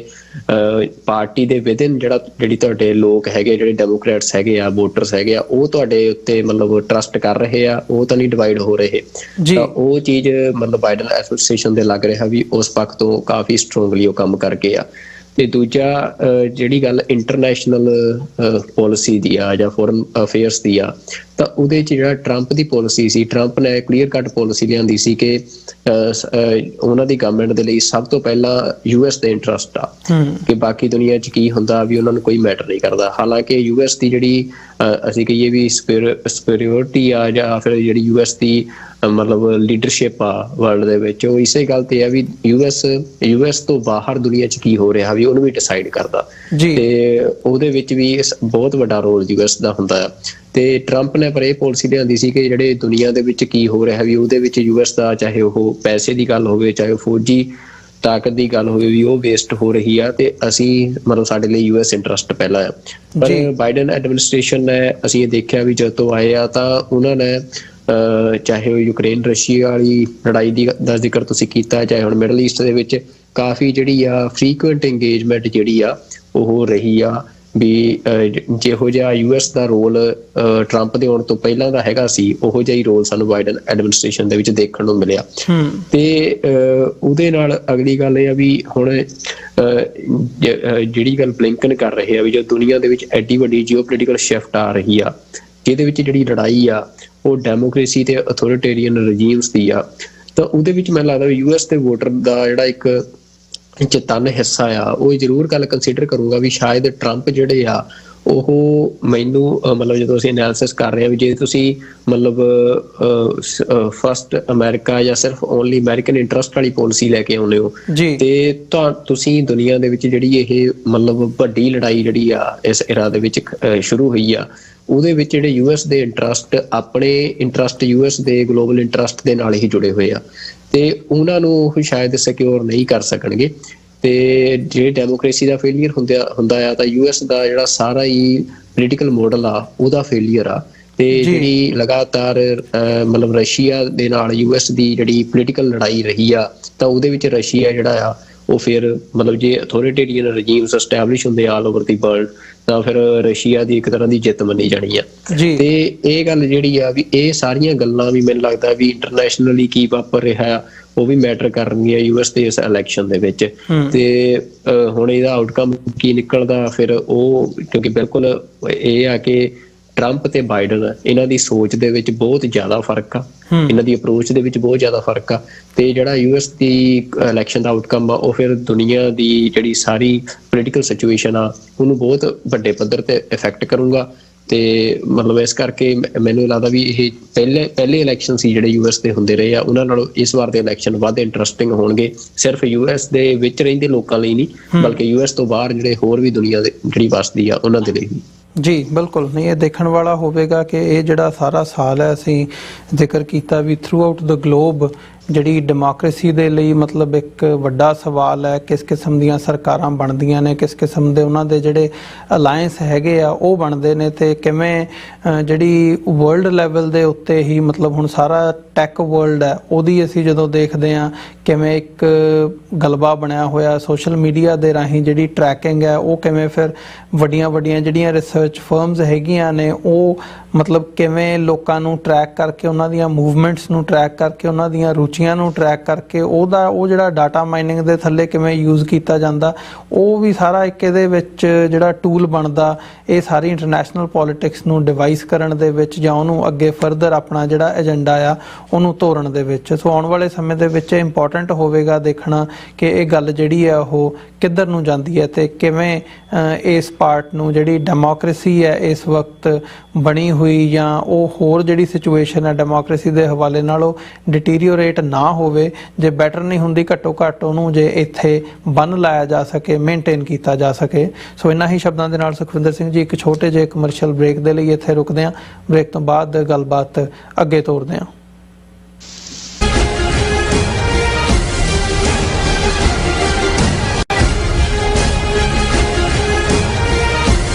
UK, Switzerland, Italy, Austria, Australia ਅਤੇ ਕੈਨੇਡਾ ਤੋਂ ਬਾਅਦ ਖਾਲਿਸਤਾਨ ਰੈਫਰੈਂਡਮ ਦੀਆਂ ਵੋਟਾਂ ਦਾ ਅਗਲਾ ਪੜਾਅ ਅਮਰੀਕਾ ਵਿੱਚ ਖਾਲਿਸਤਾਨ ਰੈਫਰੈਂਡਮ ਦੇ ਪਹਿਲੇ ਪੜਾਅ ਦੀਆਂ ਵੋਟਾਂ 28 ਜਨਵਰੀ ਦਿਨ ਐਤਵਾਰ ਨੂੰ ਸੈਨ ਫਰਾਂਸਿਸਕੋ ਦੇ ਏਰੀਆ ਵਿੱਚ ਪੈਣ ਜਾ ਰਹੀਆਂ ਹਨ। ਵੋਟਿੰਗ ਸੈਂਟਰ ਦੀ ਲੋਕੇਸ਼ਨ ਜਾਣਨ ਲਈ ਜਾਂ ਹੋਰ ਜਾਣਕਾਰੀ ਲੈਣ ਲਈ ਸੰਪਰਕ ਕਰੋ 669 222 0946 ਜਾਂ ਪਹਿਲੇ ਪੰਥਕ ਟੀਵੀ ਚੈਨਲ TV84 ਵੱਲੋਂ ਸਿੱਖ ਪ੍ਰਭੂ ਸੱਤਾ ਲਈ ਚੱਲਦੇ ਸੰਘਰਸ਼ ਵਿੱਚ ਸਿਰਜੇ ਜਾ ਰਹੇ ਸਿੱਖ ਬਿਰਤਾਂਤ ਨੂੰ ਹੋਰ ਮਜ਼ਬੂਤ ਕਰਨ ਲਈ ਆਉਂਦੀ 14 ਜਨਵਰੀ 2024 ਦਿਨ ਐਤਵਾਰ ਨੂੰ ਗੁਰਦੁਆਰਾ ਸਿੰਘ ਸਭਾ ਫੇਅਰਫੈਕਸ ਵਰਜੀਨੀਆ ਵਿਖੇ ਵਿਸ਼ੇਸ਼ ਸਮਾਗਮ ਰੱਖਿਆ ਗਿਆ, ਜਿੱਥੇ ਪੰਥਕ ਮੀਡੀਆ ਨੂੰ ਹੋਰ ਮਜ਼ਬੂਤ ਕਰਨ ਅਤੇ ਕੌਮ ਸਾਹਮਣੇ ਦਰਪੇਸ਼ ਔਕੜਾਂ ਤੇ ਵਿਚਾਰਾਂ ਹੋਣਗੀਆਂ। ਆਓ TV84 ਦੇ ਹੱਥ ਮਜ਼ਬੂਤ ਕਰੀਏ ਅਤੇ ਕੌਮੀ ਜਾਗਰੂਕਤਾ ਮੁਹਿੰਮ ਵਿੱਚ ਯੋਗਦਾਨ ਪਾਈਏ। ਗੁਰਦੁਆਰਾ ਸਾਹਿਬ ਪ੍ਰਬੰਧਕ ਕਮੇਟੀ ਅਤੇ ਸਥਾਨਕ ਪੰਥਕ ਜਥੇਬੰਦੀਆਂ ਵੱਲੋਂ ਆਪ ਸਭ ਨੂੰ 14 ਜਨਵਰੀ ਨੂੰ ਦੁਪਹਿਰ 12 ਵਜੇ ਗੁਰਦੁਆਰਾ ਸਾਹਿਬ ਪਹੁੰਚਣ ਲਈ ਬੇਨਤੀ ਕੀਤੀ ਜਾਂਦੀ ਹੈ। ਵਧੇਰੇ ਜਾਣਕਾਰੀ ਲਈ ਤੁਸੀਂ ਹੇਠ ਦਿੱਤੇ ਨੰਬਰ ਤੇ ਸੰਪਰਕ ਕਰ ਸਕਦੇ ਹੋ।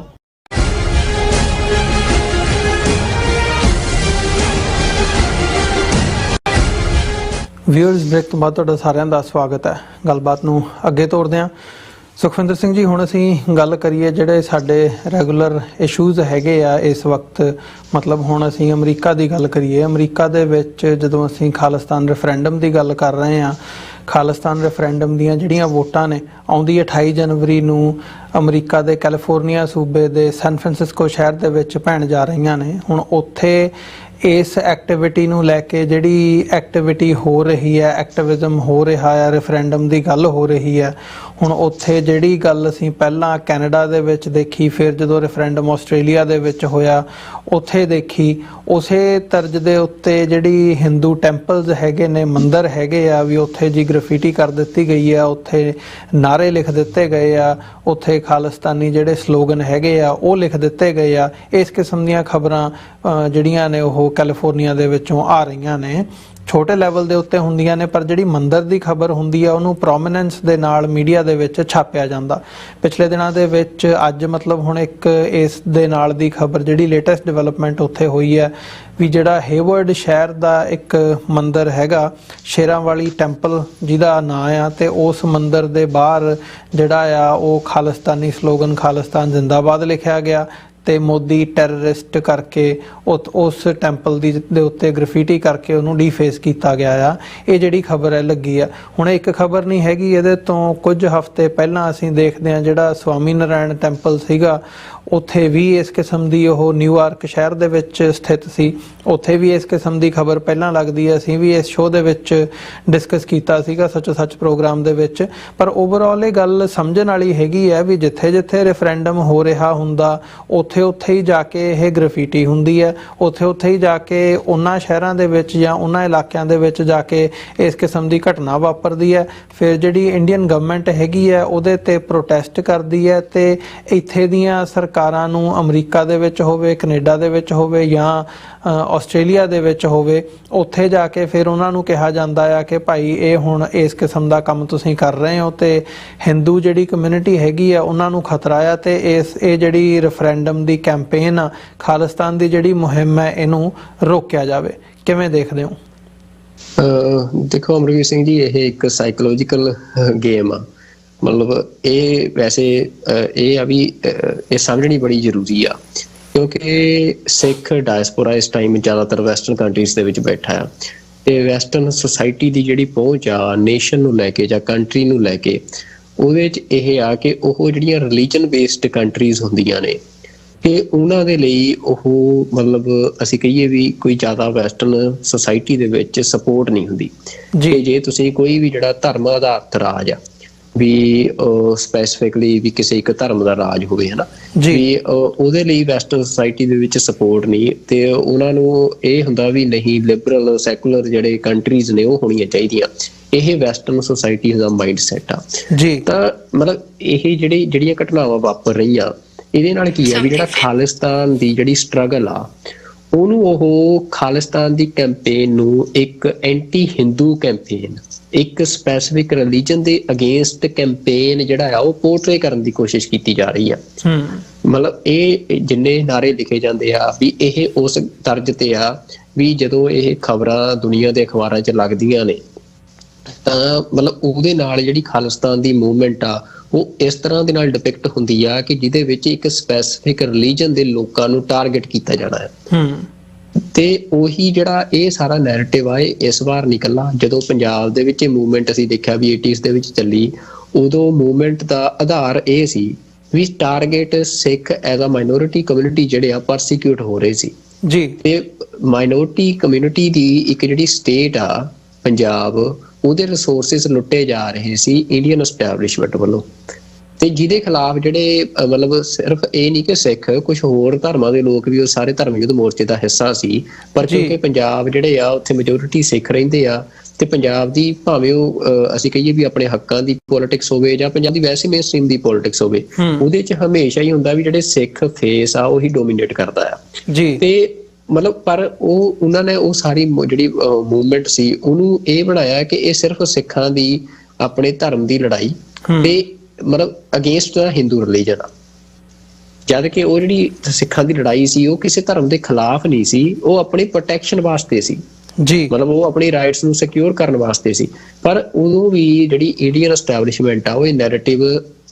ਐਸਟੈਬਲਿਸ਼ ਕਰਨ ਦੇ ਵਿੱਚ ਕਾਮਯਾਬ ਹੋਈ ਸੀ ਕਿਸੇ ਪੱਧਰ ਤੱਕ। ਤੇ ਇਸ ਵਾਰ ਵੀ ਅਸੀਂ ਦੇਖਿਆ ਵੀ ਜਿਹੜਾ ਹੁਣ ਭਾਵੇਂ ਉਨੀ ਕਾਮਯਾਬ ਨਹੀਂ ਹੋ ਪਾ ਰਹੀ ਆ,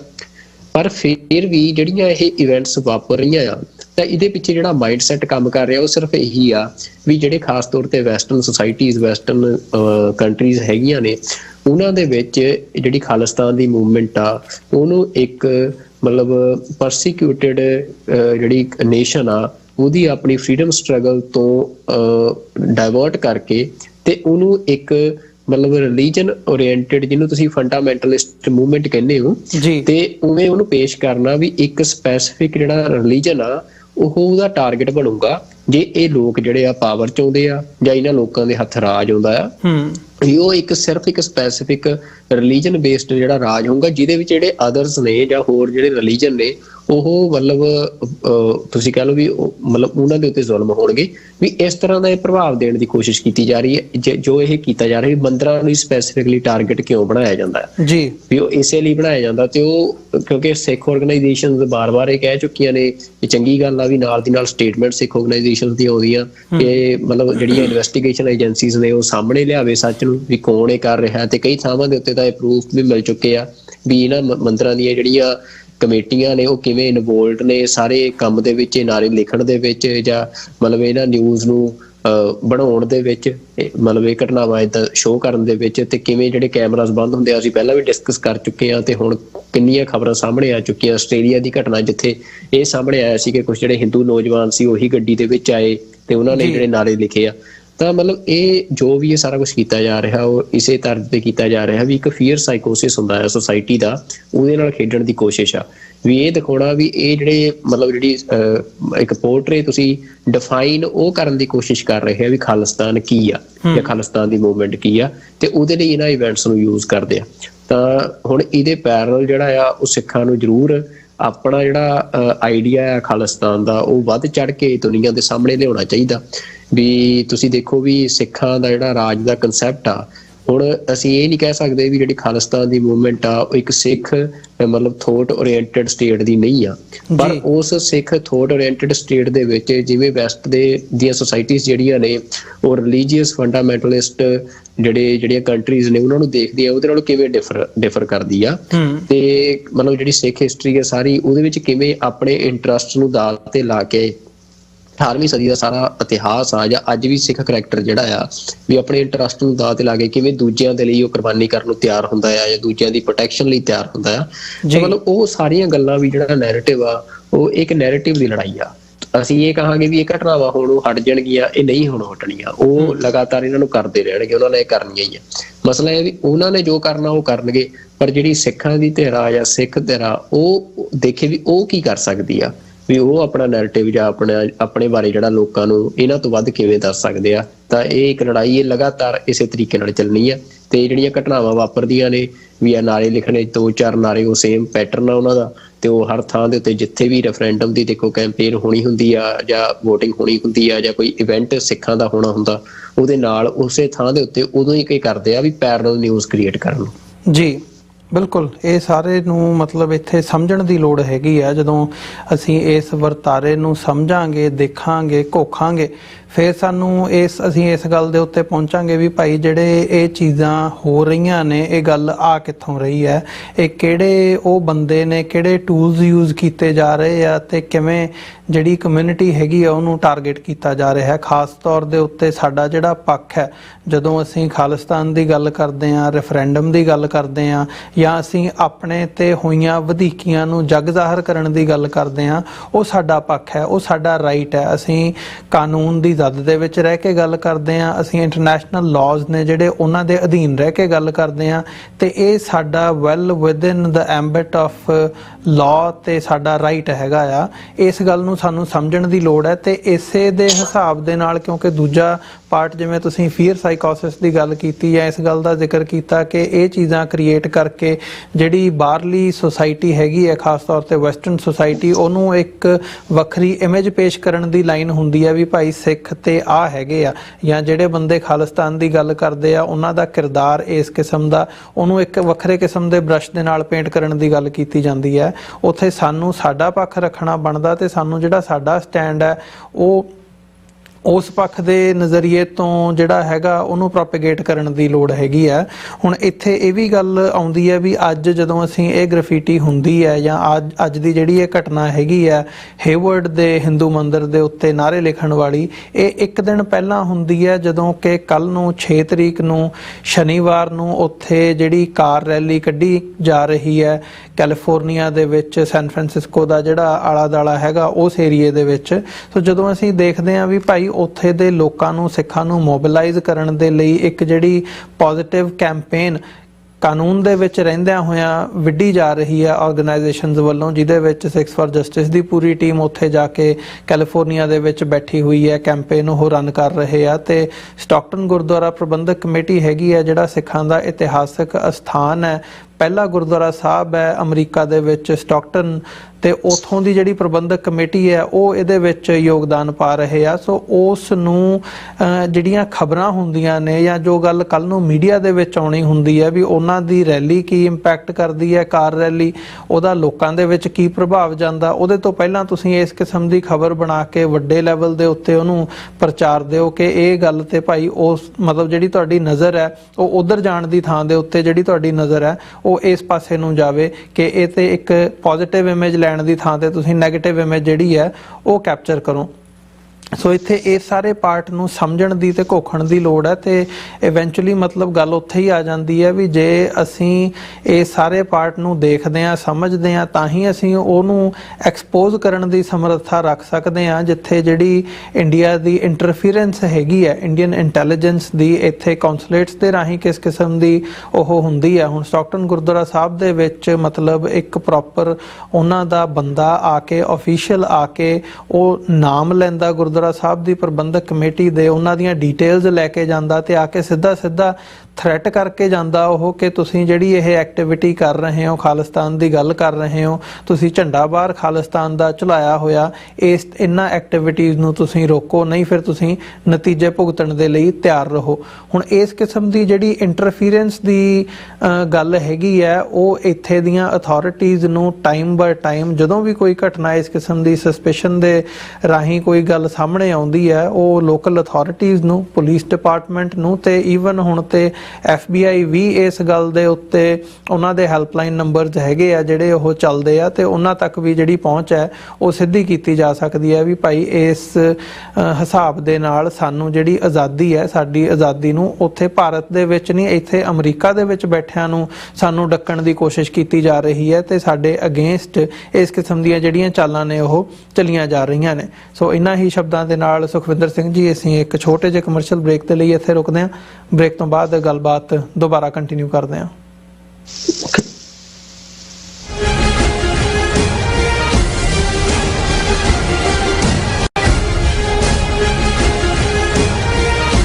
ਨਾਰਥ ਅਮਰੀਕਾ ਦੇ ਪਹਿਲੇ ਪੰਥਕ ਟੀਵੀ ਚੈਨਲ TV84 ਵੱਲੋਂ ਸਿੱਖ ਪ੍ਰਭੂ ਸੱਤਾ ਲਈ ਚੱਲਦੇ ਸੰਘਰਸ਼ ਵਿੱਚ ਸਿਰਜੇ ਜਾ ਰਹੇ ਸਿੱਖ ਬਿਰਤਾਂਤ ਨੂੰ ਹੋਰ ਮਜ਼ਬੂਤ ਕਰਨ ਲਈ ਆਉਂਦੀ 14 ਜਨਵਰੀ 2024 ਦਿਨ ਐਤਵਾਰ ਨੂੰ ਗੁਰਦੁਆਰਾ ਸਿੰਘ ਸਭਾ ਫੇਅਰਫੈਕਸ ਵਰਜੀਨੀਆ ਵਿਖੇ ਵਿਸ਼ੇਸ਼ ਸਮਾਗਮ ਰੱਖਿਆ ਗਿਆ ਜਿੱਥੇ ਪੰਥਕ ਮੀਡੀਆ ਨੂੰ ਹੋਰ ਮਜ਼ਬੂਤ ਕਰਨ ਅਤੇ ਕੌਮ ਸਾਹਮਣੇ ਦਰਪੇਸ਼ ਔਕੜਾਂ ਤੇ ਵਿਚਾਰਾਂ ਹੋਣਗੀਆਂ। ਆਓ TV84 ਦੇ ਹੱਥ ਮਜ਼ਬੂਤ ਕਰੀਏ ਅਤੇ ਕੌਮੀ ਜਾਗਰੂਕਤਾ ਮੁਹਿੰਮ ਵਿੱਚ ਯੋਗਦਾਨ ਪਾਈਏ। ਗੁਰਦੁਆਰਾ ਸਾਹਿਬ ਪ੍ਰਬੰਧਕ ਕਮੇਟੀ ਅਤੇ ਸਥਾਨਕ ਪੰਥਕ ਜਥੇਬੰਦੀਆਂ ਵੱਲੋਂ ਆਪ ਸਭ ਨੂੰ 14 ਜਨਵਰੀ ਨੂੰ ਦੁਪਹਿਰ 12 ਵਜੇ ਗੁਰਦੁਆਰਾ ਸਾਹਿਬ ਪਹੁੰਚਣ ਲਈ ਬੇਨਤੀ ਕੀਤੀ ਜਾਂਦੀ ਹੈ। ਵਧੇਰੇ ਜਾਣਕਾਰੀ ਲਈ ਤੁਸੀਂ ਹੇਠ ਦਿੱਤੇ ਨੰਬਰ ਤੇ ਸੰਪਰਕ ਕਰ ਸਕਦੇ ਹੋ।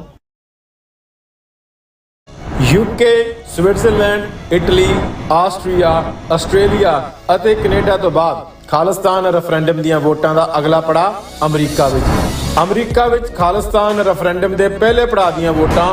28 ਜਨਵਰੀ ਦਿਨ ਐਤਵਾਰ ਨੂੰ ਸੈਨ ਫਰਾਂਸਿਸਕੋ ਦੇ ਏਰੀਆ ਵਿੱਚ ਪੈਣ ਜਾ ਰਹੀਆਂ ਹਨ। ਵੋਟਿੰਗ ਸੈਂਟਰ ਦੀ ਲੋਕੇਸ਼ਨ ਜਾਣਨ ਲਈ ਜਾਂ ਹੋਰ ਜਾਣਕਾਰੀ ਲੈਣ ਲਈ ਸੰਪਰਕ ਕਰੋ 669 222 0946 ਜਾਂ 669 222 0306।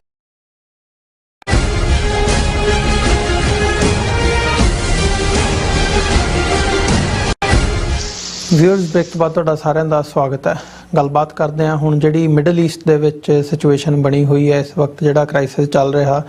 ਗਜ਼ਾ ਦੇ ਵਿੱਚ ਲਗਾਤਾਰਤਾ ਦੇ ਨਾਲ ਜਿਹੜੇ ਇਜ਼ਰਾਈਲ ਵੱਲੋਂ ਬੰਬਾਰੀ ਕੀਤੀ ਜਾ ਰਹੀ ਹੈ ਹਿਊਮੈਨਿਟੇਰੀਅਨ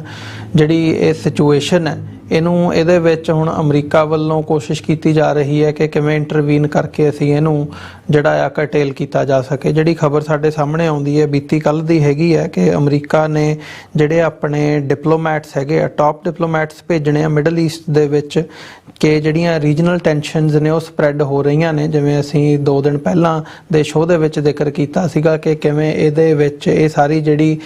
ਕ੍ਰਾਈਸਿਸ ਬਣਿਆ ਹੋਇਆ ਵਾਰ ਚੱਲ ਰਹੀ ਹੈ ਉਹਦੇ ਵਿੱਚ ਈਰਾਨ ਤੋਂ ਲੈ ਕੇ ਹਿਜ਼ਬੁੱਲਾ ਦੀ ਜਿਹੜੀ ਇਨਵੋਲਵਮੈਂਟ ਆ ਉਹ ਵੱਡੇ ਲੈਵਲ ਦੇ ਉੱਤੇ ਹੋ ਸਕਦੀ ਹੈ। ਸੁਖਵਿੰਦਰ ਸਿੰਘ ਜੀ ਜਦੋਂ ਅਸੀਂ ਇਸ ਖਬਰ ਨੂੰ ਦੇਖਦੇ ਹਾਂ ਐਂਟਨੀ ਬਲਿੰਕਨ ਦਾ ਜਿਹੜਾ ਦੌਰਾ ਹੈਗਾ ਉਹਨਾਂ ਨੇ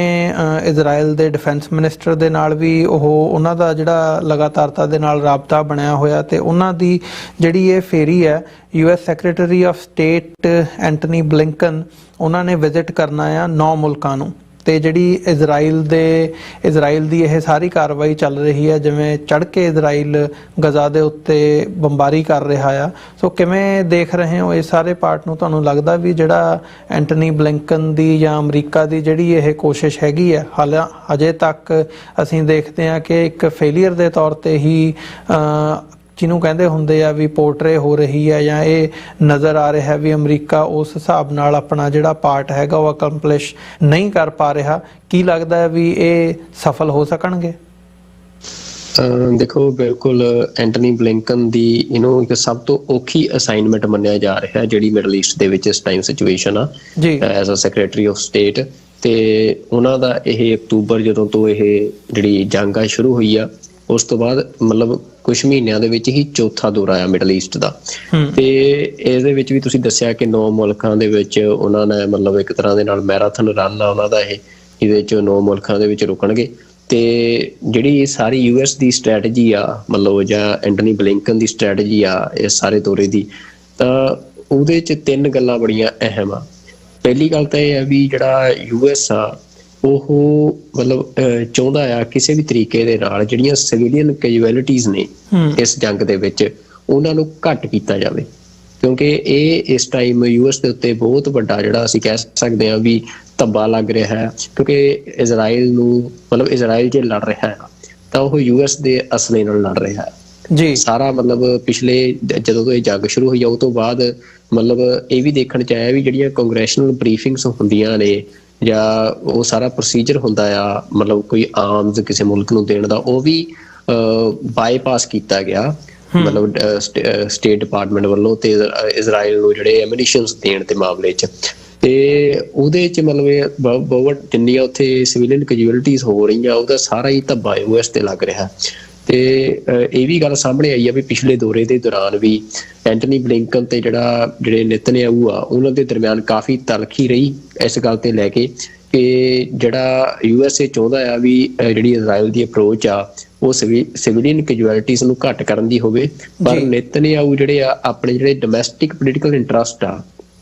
ਉਹਨਾਂ ਦੇ ਚੱਲਦੇ ਆ ਉਹ ਮਤਲਬ ਕਿਸੇ ਵੀ ਤਰੀਕੇ ਨਾਲ ਬੰਬਾਰੀ ਜਿਹੜੀ ਸਿਵਿਲੀਅਨਸ ਦੇ ਉੱਤੇ ਆ ਉਹ ਘੱਟ ਕਰਨ ਦਾ ਮਤਲਬ ਨਹੀਂ ਕਰ ਰਹੇ ਆ। ਤਾਂ ਮਤਲਬ ਇਹ ਜਿਹੜਾ ਵੱਡਾ ਫੇਲੀਅਰ ਹਜੇ ਤੱਕ ਰਿਹਾ ਤੇ ਉਹਨੂੰ ਕਿਸੇ ਤਰੀਕੇ ਦੇ ਨਾਲ ਫੇਲੀਅਰ ਨੂੰ ਮਤਲਬ ਖਤਮ ਕਰਨ ਵਾਸਤੇ ਇਹ ਦੌਰਾ ਬੜਾ ਅਹਿਮ ਆ ਬਲਿੰਕਨ ਦਾ। ਤੇ ਦੂਜਾ ਜਿਹੜਾ ਉਹਨਾਂ ਦਾ ਕੰਮ ਹੈਗਾ ਵੀ ਜਿਹੜਾ ਵਾਈਡਰ ਰੀਜਨਲ ਵਾਰ ਆ ਜਿਹੜੀ ਸਾਰੀ ਇਸ ਲੜਾਈ ਤੋਂ ਕਿਤੇ ਫਲੇਅਰ ਅਪ ਨਾ ਹੋ ਜੇ ਉਹਦਾ ਜਿਹੜਾ ਰਿਸਕ ਬਣਿਆ ਹੋਇਆ, ਖਾਸ ਤੌਰ ਤੇ ਜੋ ਅਸੀਂ ਪਿਛਲੇ ਦਿਨਾਂ 'ਚ ਵੀ ਡਿਸਕਸ ਕੀਤਾ ਕਿ ਜਿਵੇਂ ਲੈਬਨਾਨ ਦੇ ਵਿੱਚ ਹਮਾਸ ਦੇ ਇੱਕ ਡਿਪਟੀ ਲੀਡਰ ਨੂੰ ਟਾਰਗੇਟ ਕੀਤਾ ਆ, ਤੇ ਇਸ ਤੋਂ ਇਲਾਵਾ ਈਰਾਨ ਦੇ ਵਿੱਚ ਜਿਹੜਾ ਬੰਬ ਬਲਾਸਟ ਹੋਏ ਨੇ, ਤੇ ਯਮਨ ਦੇ ਵਿੱਚ ਹਾਊਥੀ ਰੈਬਲਸ ਦੇ ਨਾਲ ਜਿਹੜਾ ਕਲੈਸ਼ ਯੂਐਸ ਦਾ ਸਮੁੰਦਰ 'ਚ ਰੈਡ ਸੀ ਦੇ ਵਿੱਚ ਚੱਲ ਰਿਹਾ ਆ ਵੀ ਉਹ ਇੱਕ ਬੜੇ ਵੱਡੇ ਫੈਕਟਰਸ ਨੇ ਜਿਹਦੇ ਨਾਲ ਕਿਸੇ ਵੀ ਮੌਕੇ ਜਿਹੜੀ ਇਹ ਵਾਰ ਆ ਇਹ ਫਲੇਅਰ ਅਪ ਹੋ ਸਕਦੀ ਹੈ ਵੱਡੀ ਰੀਜਨਲ ਵਾਰ ਦੇ ਵਿੱਚ। ਤੇ ਉਹ ਯੂਐਸ ਦੇ ਇੰਟਰਸਟ ਦੇ ਵਿੱਚ ਨਹੀਂ ਆ ਤੇ ਯੂਐਸ ਉਹਨੂੰ ਰੋਕਣਾ ਚਾਹੁੰਦਾ ਆ, ਜਿਹਦੇ ਲਈ ਮਤਲਬ ਇਹ ਜਿਹੜੇ 9 ਮੁਲਕਾਂ ਦਾ ਦੌਰਾ ਆ ਉਹ ਬੜਾ ਅਹਿਮ ਆ ਐਂਟਨੀ ਬਲਿੰਕਨ ਦਾ। ਤੇ ਅਗਲੀ ਗੱਲ ਆ ਵੀ ਜਿਹੜੇ ਹਜੇ ਵੀ ਜਿਹੜੇ ਕੁਛ ਲੋਕ ਜਿਨ੍ਹਾਂ ਦੇ ਵਿੱਚ ਕੁਛ ਅਮਰੀਕਨ ਵੀ ਹੈਗੇ ਆ, 100 ਤੋਂ ਵੱਧ ਲੋਕ ਨੇ ਜਿਹੜੇ ਕਹਿ ਰਹੇ ਆ ਵੀ ਉਹਨਾਂ ਦੀ ਹਿਰਾਸਤ ਦੇ ਵਿੱਚ ਆ ਹਮਾਸ ਦੇ ਕੋਲ ਆ, ਤੇ ਉਹਨਾਂ ਨੂੰ ਛਡਾਉਣ ਵਾਸਤੇ ਪਹਿਲਾਂ ਵੀ ਦੇਖਿਆ ਵੀ ਕਤਰ ਨੇ ਕਾਫੀ ਵੱਡਾ ਰੋਲ ਪਲੇ ਕੀਤਾ ਸੀ, ਜਿਹੜੇ ਕੁਛ ਪਹਿਲਾਂ ਬੰਦੇ ਛੱਡੇ ਆ ਹਮਾਸ ਨੇ। ਤੇ ਇਸ ਵਾਰ ਵੀ ਜਿਹੜਾ ਯੂਐਸ ਆ ਉਹ ਕੋਸ਼ਿਸ਼ ਕਰ ਰਿਹਾ ਵੀ ਜਿਹੜੇ ਇਹ ਅਰਬ ਮੁਲਕ ਆ ਉਹਨਾਂ ਨੂੰ ਵਿੱਚ ਪਾ ਕੇ ਤੇ ਕਿਸੇ ਤਰੀਕੇ ਦੇ ਨਾਲ ਜਿਹੜੀ ਇਹ ਆ ਨੈਗੋਸ਼ੀਏਸ਼ਨ ਕਰਵਾਈ ਜਾਵੇ ਵੀ ਉਹ ਬੰਦਿਆਂ ਦੀ ਰਿਹਾਈ ਯਕੀਨੀ ਕਰਾਈ ਜਾਵੇ। ਤੇ ਇੱਕ ਹੋਰ ਜਿਹੜਾ ਬੜਾ ਅਹਿਮ ਪਹਿਲੂ ਇਸ ਵਾਰ ਉਹਨਾਂ ਦੇ ਇਹ ਸਾਰੇ ਦੌਰੇ ਦਾ ਰਹਿਣਾ ਆ ਕਿ ਜਿਹੜਾ ਪੋਸਟ ਕਨਫਲਿਕਟ ਗਾਜ਼ਾ ਦੀ ਕੀ ਸਿਚੁਏਸ਼ਨ ਆ, ਮਤਲਬ ਜੰਗ ਤੋਂ ਬਾਅਦ ਗਾਜ਼ਾ ਦਾ ਪੋਲੀਟੀਕਲ ਸਟੇਟਸ ਕੀ ਹੋਣਾ ਆ। ਤੇ ਉਹਦੇ ਵਿੱਚ ਕਿਉਂਕਿ ਜਿਹੜਾ ਨੇਤਨਯਾਹੂ ਤੇ ਉਹਨਾਂ ਦੇ ਨਾਲ ਜਿਹੜਾ ਰਾਈਟ ਵਿੰਗ ਕੋਲੀਸ਼ਨ ਆ ਉਹਨਾਂ ਦੇ ਲੀਡਰ ਨੇ, ਉਹਨਾਂ ਦੀਆਂ ਸਟੇਟਮੈਂਟਸ ਪਿਛਲੇ ਦਿਨ ਹੀ ਆਈਆਂ ਜਿਹਦੇ 'ਚ ਉਹਨਾਂ ਨੇ ਕਿਹਾ ਕਿ ਮਤਲਬ ਇੱਕੋ ਇੱਕ ਜਿਹੜਾ ਇਹਦਾ ਸੋਲਿਊਸ਼ਨ ਆ ਕਿ ਰੀਸੈਟਲਮੈਂਟ, ਕਿ ਗਾਜ਼ਾ ਤੋਂ ਜਿਹੜੇ ਮੁਸਲਿਮਸ ਹੈਗੇ ਨੇ ਪੈਲਸਤੀਨੀਅਨਸ ਹੈਗੇ ਨੇ ਉਹਨਾਂ ਨੂੰ ਉੱਥੋਂ ਬਾਹਰ ਧੱਕ ਕੇ ਤੇ ਉੱਥੇ ਜਿਹੜੀ ਰੀਸੈਟਲਮੈਂਟ ਕੀਤੀ ਜਾਵੇ ਜਿਊਸ ਦੀ। ਤੇ ਇਹਦੇ ਤੇ ਕਾਫੀ ਸਟਰੋਂਗ ਸਟੇਟਮੈਂਟ ਵੀ ਆਈ ਆ ਯੂਐਸ ਦੇ ਸਟੇਟ ਡਿਪਾਰਟਮੈਂਟ ਦੀ ਉਦੋਂ, ਤੇ ਉਹਨਾਂ ਨੇ ਇਹ ਗੱਲ ਕਹੀ ਵੀ ਇਹ ਗੱਲ ਕਦੇ ਵੀ ਯੂਐਸ ਜਿਹੜਾ ਆ ਉਹ ਮਤਲਬ ਇਹਨੂੰ ਅਸੈਪਟ ਨਹੀਂ ਕਰ ਸਕਦਾ ਵੀ ਤੁਸੀਂ ਜਿਹੜੀ ਰੀਸੈਟਲਮੈਂਟ ਦੀ ਗੱਲ ਕਰਦੇ ਹੋ। ਤਾਂ ਉਹ ਵੀ ਇੱਕ ਵੱਡਾ ਯੂਐਸ ਦੇ ਲਈ ਮਸਲਾ ਆ ਕਿ ਪੋਸਟ ਕਨਫਲਿਕਟ ਗਾਜ਼ਾ ਦਾ ਪੋਲੀਟੀਕਲ ਸਟੇਟਸ ਕੀ ਹੁੰਦਾ ਆ। ਤੇ ਇਹ ਗੱਲਾਂ ਦੇ ਉੱਤੇ ਹੁਣ ਮਤਲਬ ਐਂਟਨੀ ਬਲਿੰਕਨ ਕਿੰਨੇ ਕੁ ਕਾਮਯਾਬ ਹੁੰਦੇ ਆ ਜਾਂ ਨਹੀਂ ਹੁੰਦੇ ਆ, ਇਹ ਸਾਰੇ ਦੇ ਉੱਤੇ ਜਿਹੜੀ ਨਜ਼ਰ ਆ ਉਹ ਬਣੀ ਰਹੂਗੀ। ਪਰ ਹਜੇ ਤੱਕ ਜਿਹੜਾ ਨੇਤਨਯਾਹੂ ਦਾ ਸਟੈਂਡ ਆ ਉਹ ਕਿਤੇ ਵੀ ਮਤਲਬ ਸੀਜ਼ਫਾਇਰ ਵਾਲਾ ਜਾਂ ਸਿਵਿਲੀਅਨ ਕੈਜੁਅਲਿਟੀਜ਼ ਨੂੰ ਘੱਟ ਕਰਨ ਵਾਲਾ ਨਹੀਂ ਨਜ਼ਰ ਆ ਰਿਹਾ। ਉਹ ਲਗਾਤਾਰ ਜਿਹੜੀ ਬੰਬਾਰੀ ਆ ਵੱਡੇ ਪੱਧਰ ਤੇ ਉੱਥੇ ਕਰ ਰਹੇ ਆ ਜਿਹਦੇ ਨਾਲ ਸਿਵਿਲੀਅਨ ਕੈਜੁਅਲਿਟੀਜ਼ ਜਿਹੜੀਆਂ ਨੇ ਉਹ ਲਗਾਤਾਰ ਵੱਧ ਰਹੀਆਂ। ਨਹੀਂ, ਇਹ ਜਿਹੜੀਆਂ ਤੁਸੀਂ ਗੱਲਾਂ ਕੀਤੀਆਂ ਨੇ ਇਹਦੇ ਵਿੱਚ ਜੇ ਅਸੀਂ ਇਜ਼ਰਾਈਲ ਦੇ ਹਵਾਲੇ ਨਾਲ ਦੇਖਣਾ ਹੋਵੇ ਵੀ ਇਜ਼ਰਾਈਲ ਦਾ ਜਿਹੜਾ ਸਟੈਂਡ ਹੈ ਡੋਮੈਸਟਿਕ ਪੋਲਿਟਿਕਸ ਨੂੰ ਲੈ ਕੇ, ਉਹਨਾਂ ਦੇ ਜਿਹੜੇ ਇੰਟਰਸਟ ਨੇ ਜਾਂ ਜਿਹੜਾ ਉਹਨਾਂ ਦਾ ਆਪਣਾ ਐਕਸਪੈਂਸ਼ਨਿਸਟ ਡਿਜ਼ਾਈਨ ਹੈਗਾ, ਉਸ ਨੂੰ ਰੋਕਣ ਦੇ ਲਈ ਅਮਰੀਕਾ ਕੋਲ ਕੀ ਪਾਵਰ ਹੈ ਜਾਂ ਅਮਰੀਕਾ ਕੀ ਹੀਲਾ ਵਸੀਲਾ ਵਰਤ ਸਕਦਾ ਇਜ਼ਰਾਈਲ ਤੇ ਪ੍ਰਵੇਲ ਕਰਨ ਦੇ ਲਈ। ਇੱਕ ਤੇ ਇਹ ਕੁਐਸਚਨ ਬਣ ਜਾਂਦਾ ਆ। ਦੂਜੀ ਗੱਲ, ਮਤਲਬ ਜਿਹੜਾ ਇਸ ਵਾਰ ਨੂੰ ਹੋਰ ਸਪਰੈਡ ਹੋਣ ਤੋਂ ਬਾਕੀ ਸਾਰਾ ਮਿਡਲ ਈਸਟ ਇਹਦੇ ਵਿੱਚ ਇਨਗਲਫ ਹੋ ਜਾਵੇ ਤੇ ਜਿਹੜਾ ਮੁੜ ਕੇ ਫਿਰ ਗੱਲ ਕਿਤੇ ਦੀ ਕਿਤੇ ਚਲੀ ਜਾਂਦੀ ਹੈ, ਉਹ ਸਿਚੁਏਸ਼ਨ ਨਾ ਬਣੇ, ਉਹਦੇ ਲਈ ਅਮਰੀਕਾ ਕੀ ਕਰ ਸਕਦਾ? ਇਹ ਦੋ ਸਵਾਲਾਂ ਦੇ ਜੇ ਜਵਾਬਾਂ ਵੱਲ ਦੇਖਣਾ ਹੋਵੇ ਤੇ ਅਮਰੀਕਾ ਕੋਲ ਕੀ ਹੀਲਾ ਵਸੀਲਾ ਇਸ ਵਕਤ, ਅਮਰੀਕਾ ਕਿਹੜੇ ਟੈਕਟਿਕਸ ਯੂਜ਼ ਕਰਕੇ ਇਹ ਜਿਹੜੀ ਚੀਜ਼ ਹੈ ਉਹ ਅਚੀਵ ਕਰ ਸਕਦਾ, ਜਿਹਦੇ ਵਿੱਚ ਪਹਿਲਾਂ ਅਮਰੀਕਾ ਅਸਫਲ ਰਿਹਾ ਆ? ਇਹ ਇੱਕ ਵੱਡਾ ਕੁਐਸਚਨ ਆ ਇਸ ਵਕਤ ਜਿਹੜਾ ਬਣਿਆ ਹੋਇਆ। ਮੈਂ ਚਾਹੂੰਗਾ ਵੀ ਥੋੜਾ ਜਿਹਾ ਜੇ ਇਸ ਵੱਲ ਵੀ ਧਿਆਨ ਦਿੱਤਾ ਜਾਵੇ ਤੇ ਨਾਲ ਹੀ ਨਾਲ ਮਤਲਬ ਇਹ ਜਿਹੜੀ ਸਾਰੀ ਸਿਚੁਏਸ਼ਨ ਹੈਗੀ ਹੈ, ਤੁਹਾਨੂੰ ਲੱਗਦਾ ਵੀ ਅਮਰੀਕਾ ਜਿਹੜਾ ਆ ਉਹ ਮਿਡਲ ਈਸਟ ਦੇ ਵਿੱਚ, ਮਤਲਬ ਅਮਰੀਕਾ ਦੇ ਇੰਟਰਸਟ ਕਿੱਥੇ ਲਾਏ ਕਰਦੇ ਆ? ਕਿਉਂਕਿ ਮਿਡਲ ਈਸਟ ਦੀ ਜਿਹੜੀ ਸਾਰੀ ਸਿਚੁਏਸ਼ਨ ਹੈ, ਜਦੋਂ ਅਸੀਂ ਕਲੋਨੀਅਲ ਮੈਪ ਮੇਕਿੰਗ ਦੀ ਗੱਲ ਕਰਦੇ ਆ, ਪਿੱਛੇ ਜਾ ਕੇ ਉਹ ਬ੍ਰਿਟਿਸ਼ਰਸ ਦਾ ਰੋਲ ਹੋਵੇ, ਵੈਸਟ ਦਾ ਸਾਰਾ ਰੋਲ ਹੋਵੇ ਉਸ ਪਾਰਟ ਦੇ ਵਿੱਚ, ਤੇ ਉਹ ਮਤਲਬ ਗੱਲ ਮੁਸਲਮਾਨ ਮੁਲਕ ਹੈਗੇ ਆ ਜਿਹੜੇ ਇਸਲਾਮਿਕ ਨੇਸ਼ਨਸ ਨੇ, ਉਹਨਾਂ ਦਾ ਕੰਟਰੋਲ ਤੇਲ ਦੇ ਉੱਤੇ ਕਿਸ ਕਿਸਮ ਦਾ, ਬਾਕੀ ਜਿਹੜੇ ਰਿਸੋਰਸਿਸ ਹੈਗੇ ਆ ਮਿਡਲ ਈਸਟ ਦੇ ਵਿੱਚ, ਉਹ ਗੱਲ ਉੱਥੇ ਜਾ ਕੇ ਜੁੜ ਜਾਂਦੀ ਹੈ, ਜਿਹਦੇ ਵਿੱਚ ਅਮਰੀਕਾ ਦੇ ਇੰਟਰਸਟ ਦੇ ਵਿੱਚ ਜਿਹੜੀ ਗੱਲ ਹੁੰਦੀ ਹੈ ਉਹ ਕੁਝ ਹੋਰ ਹੁੰਦੀ ਹੈ। ਉਹ ਆਪਣੇ ਇੰਟਰਸਟ ਵੀ ਵਾਚ ਆਊਟ ਕਰਨਾ ਚਾਹੁੰਦੇ ਆ, and at the same time ਜਦੋਂ ਅਸੀਂ ਦੇਖਦੇ ਹਾਂ ਜੇ ਇੱਥੇ ਇਜ਼ਰਾਈਲ ਨੂੰ ਉਹ ਧੱਕ ਕੇ ਜਾਂ ਮੁਸਲਮਾਨ ਜਿਹੜੇ ਮੁਲਕ ਹੈਗੇ ਆ ਉਹਨਾਂ ਨੂੰ ਇੰਪਾਵਰ ਕਰਨ ਦੀ ਲਾਈਨ ਦੇ ਉੱਤੇ ਆਉਂਦੇ ਆ, ਤੇ ਉਹ ਫਿਰ ਸਿਚੁਏਸ਼ਨ ਜਾਂ ਪਾਲਿਸੀ ਅਮਰੀਕਾ ਦੇ ਲਈ ਆਲ ਟੂਗੈਦਰ ਡਿਫਰੈਂਟ ਹੋ ਜਾਂਦੀ ਹੈ। ਸੋ ਇੱਥੇ ਮਤਲਬ ਇੱਕ ਕਸੂਤੀ ਜੀ ਸਥਿਤੀ ਬਣੀ ਹੋਈ ਹੈ ਵੀ ਅਮਰੀਕਾ ਇਹਨੂੰ ਕਿਵੇਂ ਐਗਜ਼ੀਕਿਊਟ ਕਰੂਗਾ ਜਾਂ ਕਿਵੇਂ ਇਸ ਚੀਜ਼ ਦੇ ਉੱਤੇ ਪ੍ਰੀਵੇਲ ਕਰਕੇ ਇਜ਼ਰਾਈਲ ਦੇ ਉੱਤੇ ਜਾਂ ਬਾਕੀ ਇਸ ਸਿਚੁਏਸ਼ਨ ਨੂੰ ਕਰਟੇਲ ਕੀਤਾ ਜਾ ਸਕਦਾ। ਬਿਲਕੁਲ, ਦੇਖੋ ਅਮਰਵੀਰ ਸਿੰਘ ਜੀ, ਇਹ ਮਸਲਾ ਤਾਂ ਬਹੁਤ ਪੇਚੀਦਾ ਆ ਵੀ ਯੂਐਸ ਦੇ ਲਈ ਵੀ ਜਿਹੜੀ ਬੜੀ ਚੈਲੰਜਿੰਗ ਸਿਚੁਏਸ਼ਨ ਬਣੀ ਹੋਈ ਆ, ਪਰ ਇਹਨੂੰ ਜੇ ਸਮਝਣਾ ਆ ਥੋੜਾ ਜਿਹਾ ਮਤਲਬ, ਤਾਂ ਆਪਾਂ ਇਸ ਇੱਕ ਤਰੀਕੇ ਨਾਲ ਸਮਝ ਸਕਦੇ ਆ ਕਿ ਜਿਹੜਾ ਨੇਤਨਯਾਹੂ ਦੀ ਗਵਰਨਮੈਂਟ ਆ, ਉਹਦੇ ਜਿਹੜੇ ਰਾਈਟ ਵਿੰਗ ਮੈਂਬਰਸ ਨੇ ਕੋਲੀਸ਼ਨ ਦੇ, ਉਹਨਾਂ ਦੀ ਅਪਰੋਚ ਕੀ ਆ, ਜਾਂ ਫਿਰ ਅਸੀਂ ਕਹਿ ਸਕਦੇ ਨੇਤਨਯਾਹੂ ਦੀ ਜਿਹੜੀ ਅਪਰੋਚ ਆ ਓਵਰਆਲ ਇਸ ਸਾਰੀ ਜੰਗ ਦੇ ਵਿੱਚ ਉਹ ਕੀ ਆ। ਮਤਲਬ ਉਹਨਾਂ ਦੀ ਅਪਰੋਚ ਆ ਕਿ ਜਿਹੜੀ ਰੀਸੈਟਲਮੈਂਟ ਪੈਲਸਟੀਨੀਅਨਸ ਦੀ ਗਾਜ਼ਾ ਤੋਂ ਬਾਹਰ ਕੀਤੀ ਜਾਵੇ, ਵੀ ਜਿਹੜੀ ਉਹ ਗਾਜ਼ਾ ਪੱਟੀ ਆ ਉੱਥੋਂ ਜਿਹੜੇ ਆ ਪੈਲਸਟੀਨੀਅਨ ਉਹਨਾਂ ਨੂੰ ਬਾਹਰ ਧੱਕ ਕੇ ਤੇ ਉੱਥੇ ਜਿਹੜੇ ਜਿਊਜ਼ ਸੈਟਲਮੈਂਟਸ ਨੇ ਉਹ ਵਸਾਈਆਂ ਜਾਣ, ਜਿਹੜੀ ਆ ਕਿ ਇਸ ਜੰਗ ਤੋਂ ਪਹਿਲਾਂ ਵੀ ਹੌਲੀ ਹੌਲੀ ਜਿਹੜਾ ਆ ਉਹ ਲਗਾਤਾਰ ਮਤਲਬ ਇਹ ਕੰਮ ਚੱਲ ਰਿਹਾ ਸੀ। ਤੇ ਹੁਣ ਮਤਲਬ ਉਹਦੇ ਵਿੱਚ ਜਿਹੜਾ ਯੂਐਸ ਆ, ਮਤਲਬ ਜਦੋਂ ਇਹ ਪਿਛਲੇ ਦਿਨੀ ਜਿਹੜੇ ਦੋ ਉਹਨਾਂ ਦੇ ਮੈਂਬਰ ਨੇ ਜਿਹੜੇ ਰਾਈਟ ਵਿੰਗ ਮੈਂਬਰਸ ਨੇ ਨੇਤਨਯਾਹੂ ਦੀ ਕੋਲੀਸ਼ਨ ਗਵਰਨਮੈਂਟ ਦੇ, ਉਹਨਾਂ ਦੀ ਸਟੇਟਮੈਂਟ ਆਈ ਸੀ ਵੀ ਤੁਸੀਂ ਜਿਹੜੇ ਰੀਸੈਟਲਮੈਂਟ ਆ ਪੈਲਸਟੀਨੀਅਨਸ ਦੀ ਉਹ ਗਾਜ਼ਾ ਤੋਂ ਬਾਹਰ ਕਰੋ, ਤਾਂ ਉਹਦੇ ਖਿਲਾਫ ਜਿਹੜਾ ਯੂਐਸ ਦੀ ਜਿਹੜੀ ਸਟੇਟਮੈਂਟ ਆ ਉਹ ਮੈਂ ਜ਼ਰੂਰ ਪੜ੍ਹ ਕੇ ਸੁਣਾਉਣਾ। ਤੇ ਮਤਲਬ ਉਹਦੇ ਰਿਸਪੌਂਸ ਦੇ ਵਿੱਚ calling their remarks inflammatory and irresponsible, a statement under Mr. Miller's name, ਜਿਹੜੇ ਕਿ ਬੁਲਾਰੇ ਨੇ ਸਟੇਟ ਡਿਪਾਰਟਮੈਂਟ ਦੇ, ਉਹਨਾਂ ਨੇ ਕਿਹਾ ਸੀ said that the United States had been clear, consistent and unequivocal that Gaza is Palestinian land and will remain Palestinian land, with Hamas no longer in control of its future and with no terror groups able to threaten Israel। ਤਾਂ ਇਹ US ਦੀ policy, ਕੱਲ ਵੀ ਮੈਂ ਤੁਹਾਨੂੰ ਕਿਹਾ ਸੀ ਵੀ ਉਹਨਾਂ ਦੀ policy ਇਹ clear cut ਆ ਵੀ ਉਹ ਹਮਾਸ ਨੂੰ ਖਤਮ ਚਾਹੁੰਦੇ ਆ ਯੂਐਸ ਜਿਹੜਾ ਹੈ ਉਸ ਖਿੱਤੇ ਚੋਂ, ਪਰ ਉਹਨਾਂ ਦੀ ਉਹ ਨਾਲ ਇਹ ਵੀ ਕਹਿੰਦੇ ਆ ਵੀ ਜਿਹੜਾ ਗਾਜ਼ਾ ਆ ਉਹ ਪੈਲਸਤੀਨ ਦੀ ਲੈਂਡ ਆ ਤੇ ਜਿਹੜਾ 2 ਸਟੇਟ ਸੋਲੂਸ਼ਨ ਆ ਉਹੀ ਅਲਟੀਮੇਟ ਸੋਲੂਸ਼ਨ ਆ ਉਸ ਖਿੱਤੇ ਦੇ ਵਿੱਚ, ਵੀ ਪੈਲਸਟੀਨੀਅਨ ਸਟੇਟ ਦੀ ਐਸਟੈਬਲਿਸ਼ਮੈਂਟ ਦਾ। ਤੇ ਮਤਲਬ ਇਹ ਜਿਹੜੀ ਸਟੇਟਮੈਂਟ ਸੀ, ਹੁਣ ਇਹਦੇ ਰਿਪਲਾਈ ਦੇ ਵਿੱਚ ਜਿਹੜਾ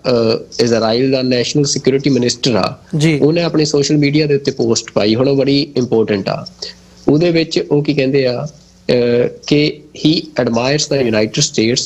but ਉਹ ਕਹਿੰਦਾ with all due respect we are not another star in the American flag। ਮਤਲਬ ਹੁਣ ਅਮਰੀਕਨ ਫਲੈਗ ਦੇ ਜਿਹੜੇ ਸਟਾਰ ਨੇ 50 ਸਟਾਰ ਨੇ ਉਹ ਅਮਰੀਕਾ ਦੀਆਂ 50 ਸਟੇਟਸ ਨੂੰ ਰਿਪਰੈਜ਼ੈਂਟ ਕਰਦੇ ਆ ਜੀ। ਤਾਂ ਉਹ ਮਤਲਬ ਹੁਣ ਉਹਦੀ ਆਪਣੇ ਆਪ 'ਚ ਸਟੇਟਮੈਂਟ ਕਲੀਅਰ ਕੱਟ ਜਵਾਬ ਆ ਵੀ ਅਸੀਂ ਕੀ ਕਰਨਾ ਇਹ ਯੂਐਸ ਤੈਅ ਨਹੀਂ ਕਰੂਗਾ ਜੀ। ਤਾਂ ਇਸ ਟਾਈਮ ਅਸੀਂ ਦੇਖ ਰਹੇ ਹਾਂ ਵੀ ਜਿਹੜੀ US ਦੇ ਵਿੱਚ ਜਿਹੜੀ ਬਾਈਡਨ ਗਵਰਨਮੈਂਟ ਆ ਉਹਦਾ ਕਾਫੀ ਕ੍ਰਿਟੀਕ ਹੋ ਰਿਹਾ। ਡੈਮੋਕ੍ਰੈਟ ਜਿਹੜੇ ਉਹਦੇ ਆਪਣੇ ਪਾਰਲੀਮੈਂਟੇਰੀਅਨ ਨੇ ਉਹਨਾਂ ਦੇ ਵੱਲੋਂ ਵੀ ਕਿਵੇਂ ਬਾਈਪਾਸ ਕੀਤਾ ਜਾ ਰਿਹਾ ਸਾਰੀਆਂ ਪ੍ਰੋਸੀਡਿੰਗਸ ਨੂੰ ਇਜ਼ਰਾਈਲ ਨੂੰ ਜਿਹੜੇ ਆਰਮਾਮੈਂਟ ਦੇਣ ਦੇ ਲਈ। ਜੇ ਹੁਣ ਉਹਦੇ ਚ ਕਈ ਲੋਕ ਕਹਿੰਦੇ ਆ ਵੀ ਜਿਹੜਾ ਤੁਸੀਂ ਵੀ ਗੱਲ ਕੀਤੀ ਵੀ ਜਿਹੜਾ ਜਿਊਸ ਲੋਬੀ ਦਾ ਪ੍ਰਭਾਵ ਆ US ਦੀ ਪੋਲਿਟਿਕਸ ਦੇ ਵਿੱਚ ਉਹ ਬਹੁਤ ਜ਼ਿਆਦਾ ਹੈ ਵੀ ਜਿਹਦੇ ਚੱਲਦੇ ਆ ਮਤਲਬ ਅਸੀਂ ਪਰ US ਨੂੰ ਹੁਣ ਇਹ ਚੈਲੰਜ ਬਣਿਆ ਹੋਇਆ ਆ ਕਿ ਮਤਲਬ ਉਹ ਜਿਹੜੀ ਗੱਲ ਕਹਿੰਦਾ ਹੈ ਕਿ 2 ਸਟੇਟ ਸੋਲੂਸ਼ਨ ਦੀ ਫਿਰ ਉਹਨੂੰ ਅਮਲ ਚ ਕਿਵੇਂ ਲੈ ਕੇ ਆਵੇ ਜੀ। ਤਾਂ ਇਜ਼ਰਾਈਲ ਜਿਹੜਾ ਆ ਉਹਦੇ ਜਿਹੜੇ ਗਵਰਨਮੈਂਟ ਆ ਜਾਂ ਉਹਦੇ ਗਵਰਨਮੈਂਟ ਅਫੀਸ਼ੀਅਲਸ ਨੇ ਉਹਨਾਂ ਦਾ ਕਲੀਅਰ ਕੱਟ ਸਟੈਂਡ ਤੁਸੀਂ ਦੇਖ ਰਹੇ ਹੋ ਵੀ ਉਹ ਨਾ ਤਾਂ ਸੀਜ਼ਫਾਇਰ ਲਈ ਰੈਡੀ ਆ, ਉਹ ਲਗਾਤਾਰ ਬੰਬਾਰਮੈਂਟ ਵਹੀ ਕਰ ਰਹੇ ਆ ਤੇ US ਨੂੰ ਵੀ ਜਿਹੜਾ ਜਿਵੇਂ ਉਹ ਠੋਕਵਾਂ ਜਵਾਬ ਦੇ ਰਹੇ ਆ ਵੀ ਅਸੀਂ ਤੁਹਾਡੇ ਕਹਿਣ ਮੁਤਾਬਕ ਫੈਸਲੇ ਨਹੀਂ ਕਰਾਂਗੇ। ਤਾਂ ਬਲਿੰਕਨ ਦੇ ਲਈ ਮਤਲਬ ਜਿਹੜੇ US ਦੇ ਉੱਥੇ ਇਸ ਸਾਰੀ ਵਾਰ ਦੇ ਵਿੱਚ ਇੰਟਰਸਟ ਨੇ, ਚਾਹੇ ਉਹ ਸਿਵਿਲੀਅਨਸ ਦੀ ਪ੍ਰੋਟੈਕਸ਼ਨ ਨੂੰ ਲੈ ਕੇ ਹੋਵੇ, ਚਾਹੇ ਉਹ ਪੋਸਟ ਕਨਫਲਿਕਟ ਗਾਜ਼ਾ ਦੀ ਪੋਲੀਟੀਕਲ ਸਿਚੁਏਸ਼ਨ ਨੂੰ ਲੈ ਕੇ ਹੋਵੇ, ਤਾਂ ਉਹ ਪੂਰੇ ਕਰਨੇ ਮਤਲਬ ਇਸ ਟਾਈਮ ਬਹੁਤ ਔਖਾ ਟਾਸਕ ਆ। ਤਾਂ ਇਸ ਦੌਰੇ ਦੇ ਦੌਰਾਨ ਮਤਲਬ ਕੋਈ ਬਹੁਤੀ ਉਮੀਦ ਜਿਹੜੇ ਲੋਕ ਐਨਾਲਿਸਿਸ ਕਰਦੇ ਆ ਉਹ ਨਹੀਂ ਲਾ ਰਹੇ। ਤੁਸੀਂ ਜਿੰਨੀਆਂ ਵੀ ਰਿਪੋਰਟਸ ਵੱਖ-ਵੱਖ ਅਖਬਾਰਾਂ ਦੀ ਆਪਾਂ ਕੱਢ ਕੇ ਪੜ੍ਹ ਲਈਏ ਵੀ ਇਹ ਦੌਰਾ ਵੀ ਜਿਹੜੇ ਪਿਛਲੇ ਦੌਰੇ ਸੀ ਉਹਨਾਂ ਨਾਲੋਂ ਕੁਝ ਵੱਖਰਾ ਕਰ ਸਕਦਾ ਹੈ। ਤਾਂ ਉਹਨਾਂ ਨੂੰ ਨਹੀਂ ਲੱਗ ਰਿਹਾ ਵੀ ਇਹਦੇ 'ਚ ਕੋਈ ਵੱਡੀ ਪੋਸੀਬਿਲਿਟੀ ਨਜ਼ਰ ਨਹੀਂ ਆ ਰਹੀ। ਤੇ ਜਿਹੜੇ ਪੈਲਸਟੀਨੀਅਨ ਜਿਹੜੇ ਆਮ ਸਿਵਿਲੀਅਨ ਉਹਨਾਂ ਦੇ ਉੱਤੇ ਜਿਹੜਾ ਅਸੀਂ ਦੇਖ ਰਹੇ ਹਾਂ ਵੀ ਉਹਨਾਂ ਦੀ ਜਿਵੇਂ ਨਸਲਕੁਸ਼ੀ ਇੱਕ ਤਰ੍ਹਾਂ ਦੀ ਹੋ ਰਹੀ ਆ ਵੀ ਲਗਾਤਾਰ ਬੱਚੇ ਤੋਂ ਬੁੱਢੇ ਮਤਲਬ ਹਰ ਇੱਕ ਉਮਰ ਦੇ ਲੋਕ ਉੱਥੇ ਮਰ ਰਹੇ ਆ, ਕਤਲੋਗਾਰਤ ਹੋ ਰਹੀ ਆ, ਤਾਂ ਉਹ ਰੋਕਣ ਦੀਆਂ ਸੰਭਾਵਨਾਵਾਂ ਅਜੇ ਨਜ਼ਰ ਨਹੀਂ ਆ ਰਹੀਆਂ। ਤੇ ਇਹ ਜਿਹੜਾ US ਦਾ ਫੇਲੀਅਰ ਆ ਮਿਡਲ ਈਸਟ ਦੇ ਵਿੱਚ ਵੀ ਉਹ US ਦੀ ਅਸੀਂ ਉਹੀ ਗੱਲ ਕਰ ਰਹੇ ਹਾਂ ਵੀ ਜਿਹੜਾ ਸਾਰੀ ਦੁਨੀਆ ਦੇ ਵਿੱਚ ਇਸ ਟਾਈਮ US ਦੇ ਇੰਟਰਸਟ ਨੇ ਉਹਦੀ ਫੋਰਨ ਪਾਲਿਸੀ ਦੇ ਨਾਲ ਰਿਲੇਟਡ ਆ। ਤਾਂ ਉਹਨਾਂ ਦੇ ਲਈ ਇੱਕ ਬਹੁਤ ਵੱਡਾ ਚੈਲੰਜ ਬਣੇ ਹੋਏ ਆ ਇਹ ਕਨਫਲਿਕਟ ਮਿਡਲ ਈਸਟ ਦਾ ਵੀ ਤੇ ਦੁਨੀਆ ਦੇ ਵਿੱਚ ਜਿੱਥੇ ਡੈਮੋਕ੍ਰੇਸੀਜ਼ ਜਿਹੜੀਆਂ ਨੇ ਉਹ ਡਿਲੂਟ ਹੋ ਰਹੀਆਂ ਨੇ। ਤਾਂ US ਹੁਣ ਕਿਹੋ ਜਿਹੀ ਪਾਲਿਸੀ ਲੈ ਕੇ ਆਉਂਦਾ ਜਾਂ ਕਿਵੇਂ ਦਾ ਕੀ ਸਟੈਪ ਲੈਂਦਾ ਇਹਦੇ ਉੱਤੇ ਮਤਲਬ ਇਹ ਦੇਖਣ ਵਾਲੀ ਗੱਲ ਹੋਊਗੀ। ਪਰ ਹਜੇ ਤੱਕ ਜਿਹੜੀ ਹੁਣ ਤੱਕ ਦੀ ਸਿਚੁਏਸ਼ਨ ਆ ਅਮਰਵੀਰ ਜੀ ਉਹ ਇਹੀ ਆ ਵੀ US ਕਾਫੀ ਥਾਵਾਂ ਦੇ ਉੱਤੇ ਉਹ ਫੇਲ ਨਜ਼ਰ ਆ ਰਿਹਾ ਆ ਫੋਰਨ ਪਾਲਿਸੀ ਦੇ ਮਾਮਲਿਆਂ 'ਚ। ਜੀ ਬਿਲਕੁਲ, ਇਹ ਗੱਲ ਮਤਲਬ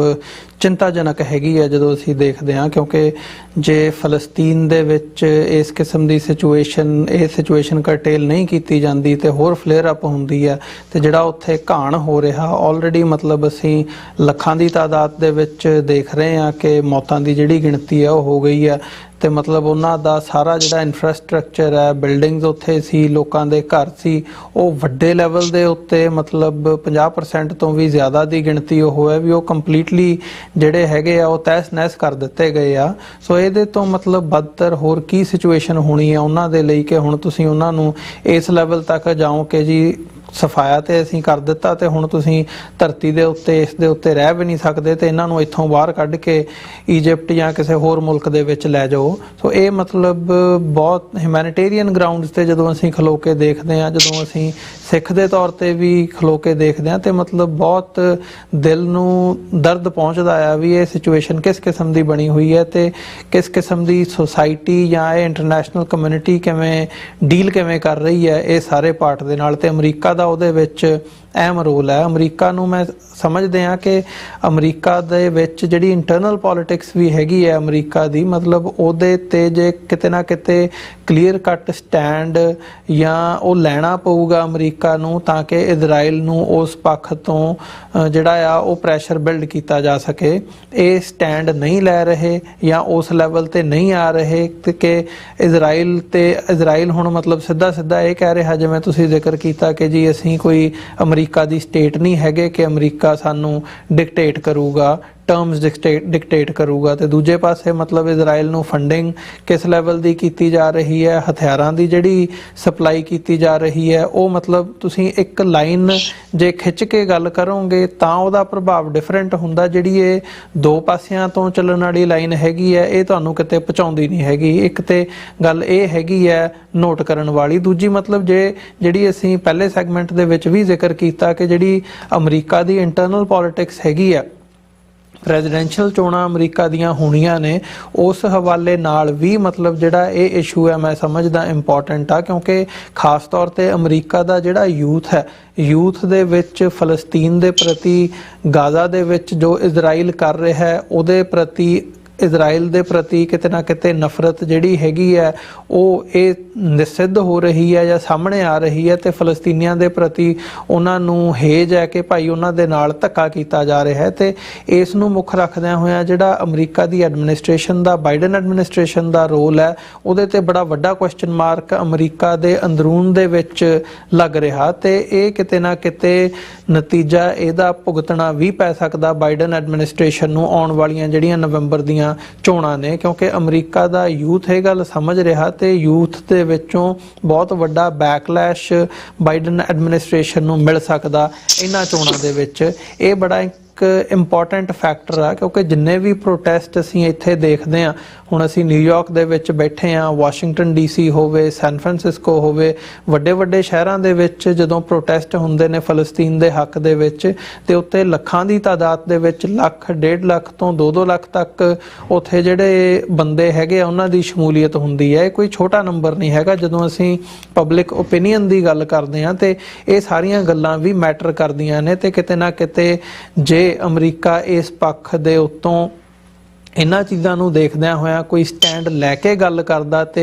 ਇਹ ਉਹੀ ਲੈਣਾ ਬਣਦਾ ਆ ਤੇ ਉਹੀ ਕਰਨਾ ਬਣਦਾ ਜਿਹਦੇ ਵਿੱਚੋਂ ਇਸ ਸਾਰੀ ਸਿਚੁਏਸ਼ਨ ਨੂੰ ਕਿਸੇ ਨਾ ਕਿਸੇ ਦਣ ਪੱਤਣ ਲਾਇਆ ਜਾ ਸਕੇ। ਜਿਹੜੀ ਇਹ 2 ਸਟੇਟ ਥਿਊਰੀ ਹੈਗੀ ਹੈ ਅਮਰੀਕਾ ਦੀ, ਜਿਹਦੇ ਤੇ ਆਲਰੇਡੀ ਸਹੀ ਯੂਨਾਈਟਿਡ ਨੇਸ਼ਨਸ ਤੋਂ ਲੈ ਕੇ ਅਮਰੀਕਾ ਤੱਕ ਪਹਿਲਾਂ ਉਹ ਕੀਤੀ ਹੋਈ ਹੈ, ਇਹਨਾਂ ਨੇ ਰਿਜ਼ੋਲਵ ਕੀਤਾ ਹੋਇਆ ਤਾਂ ਕਿ ਉਸ ਪਾਰਟ ਨੂੰ ਇੰਪਲੀਮੈਂਟ ਕੀਤਾ ਜਾ ਸਕੇ। ਇਹਨਾਂ ਹੀ ਸ਼ਬਦਾਂ ਦੇ ਨਾਲ ਸੁਖਵਿੰਦਰ ਸਿੰਘ ਜੀ ਛੋਟੇ ਜਿਹੇ ਕਮਰਸ਼ੀਅਲ ਬ੍ਰੇਕ ਦੇ ਲਈ ਇੱਥੇ ਰੁਕਦੇ ਹਾਂ। ਬ੍ਰੇਕ ਤੋਂ ਬਾਅਦ ਸਾਡਾ ਜਿਹੜਾ ਲਾਸਟ ਸੈਗਮੈਂਟ ਹੋਊਗਾ ਦਰਸ਼ਕਾਂ ਦੇ ਨਾਲ ਵਿਚਾਰਾਂ ਦੀ ਸਾਂਝ ਪਾਉਂਦੇ ਹਾਂ।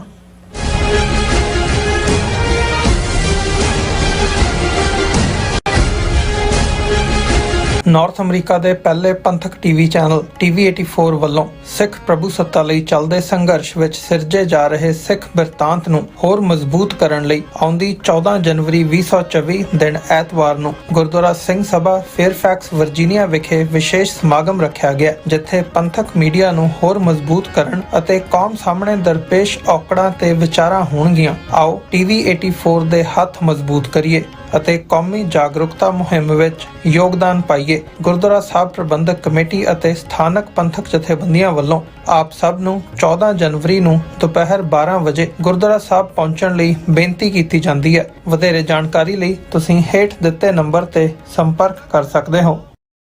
UK, Switzerland, Italy, Austria, Australia ਅਤੇ ਕੈਨੇਡਾ ਤੋਂ ਬਾਅਦ ਖਾਲਿਸਤਾਨ ਰੈਫਰੈਂਡਮ ਦੀਆਂ ਵੋਟਾਂ ਦਾ ਅਗਲਾ ਪੜਾਅ ਅਮਰੀਕਾ ਵਿੱਚ। ਅਮਰੀਕਾ ਵਿੱਚ ਖਾਲਿਸਤਾਨ ਰੈਫਰੈਂਡਮ ਦੇ ਪਹਿਲੇ ਪੜਾਅ ਦੀਆਂ ਵੋਟਾਂ 28 ਜਨਵਰੀ ਦਿਨ ਐਤਵਾਰ ਨੂੰ ਸੈਨ ਫਰਾਂਸਿਸਕੋ ਦੇ ਏਰੀਆ ਵਿੱਚ ਪੈਣ ਜਾ ਰਹੀਆਂ ਹਨ। ਵੋਟਿੰਗ ਸੈਂਟਰ ਦੀ ਲੋਕੇਸ਼ਨ ਜਾਣਨ ਲਈ ਜਾਂ ਹੋਰ ਜਾਣਕਾਰੀ ਲੈਣ ਲਈ ਸੰਪਰਕ ਕਰੋ 669 222 0946 ਜਾਂ 669 222 0306।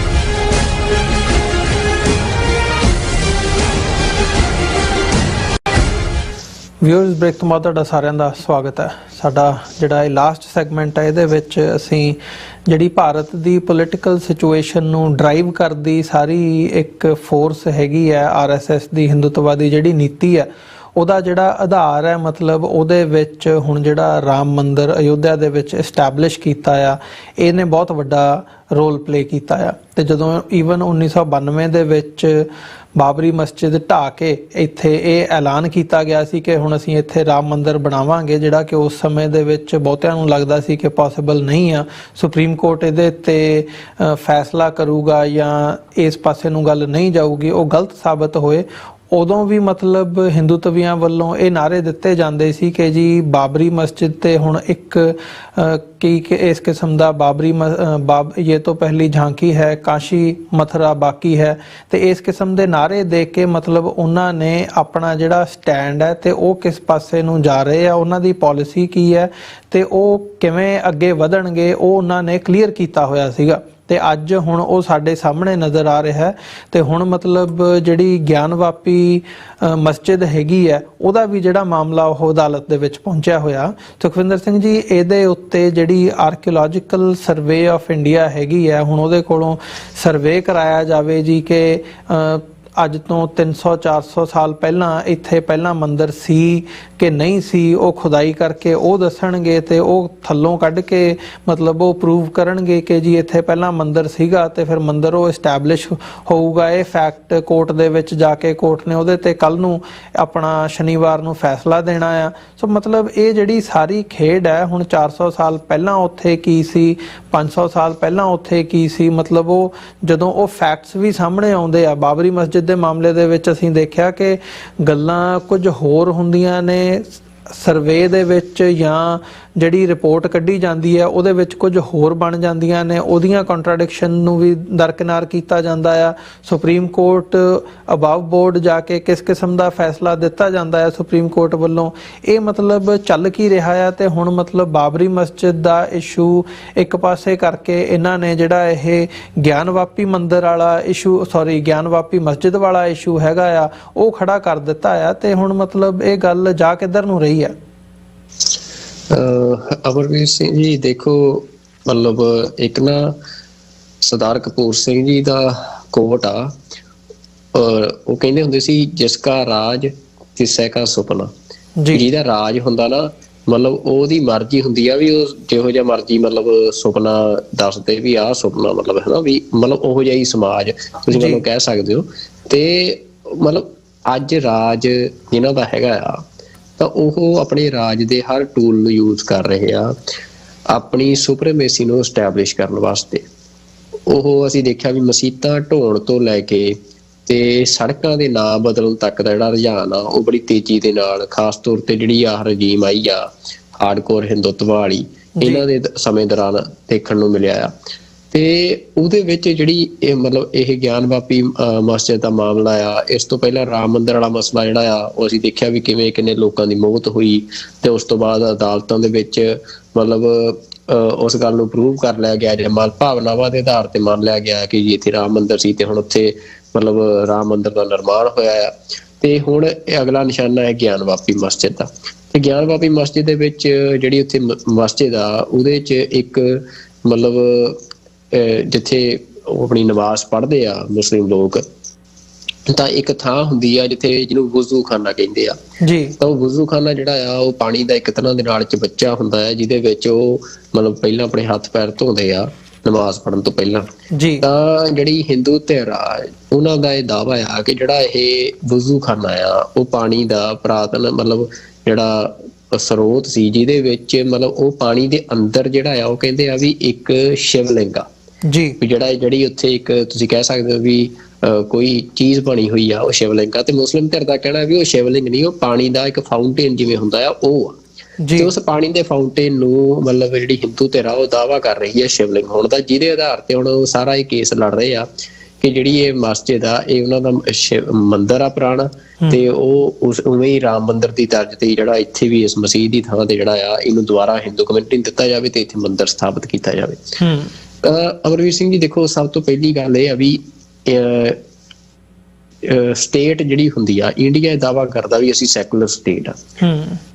ਮੁਗਲ ਅੰਪਾਇਰ ਦੇ ਟਾਈਮ ਦੇ ਵਿੱਚ ਇਸ ਗੱਲ ਤੋਂ ਇਨਕਾਰ ਹੀ ਨਹੀਂ ਹੋਇਆ ਜਾ ਸਕਦਾ ਵੀ ਜਿਹੋ ਜਿਹਾ ਔਰੰਗਜ਼ੇਬ ਦਾ ਰੁਝਾਨ ਸੀ,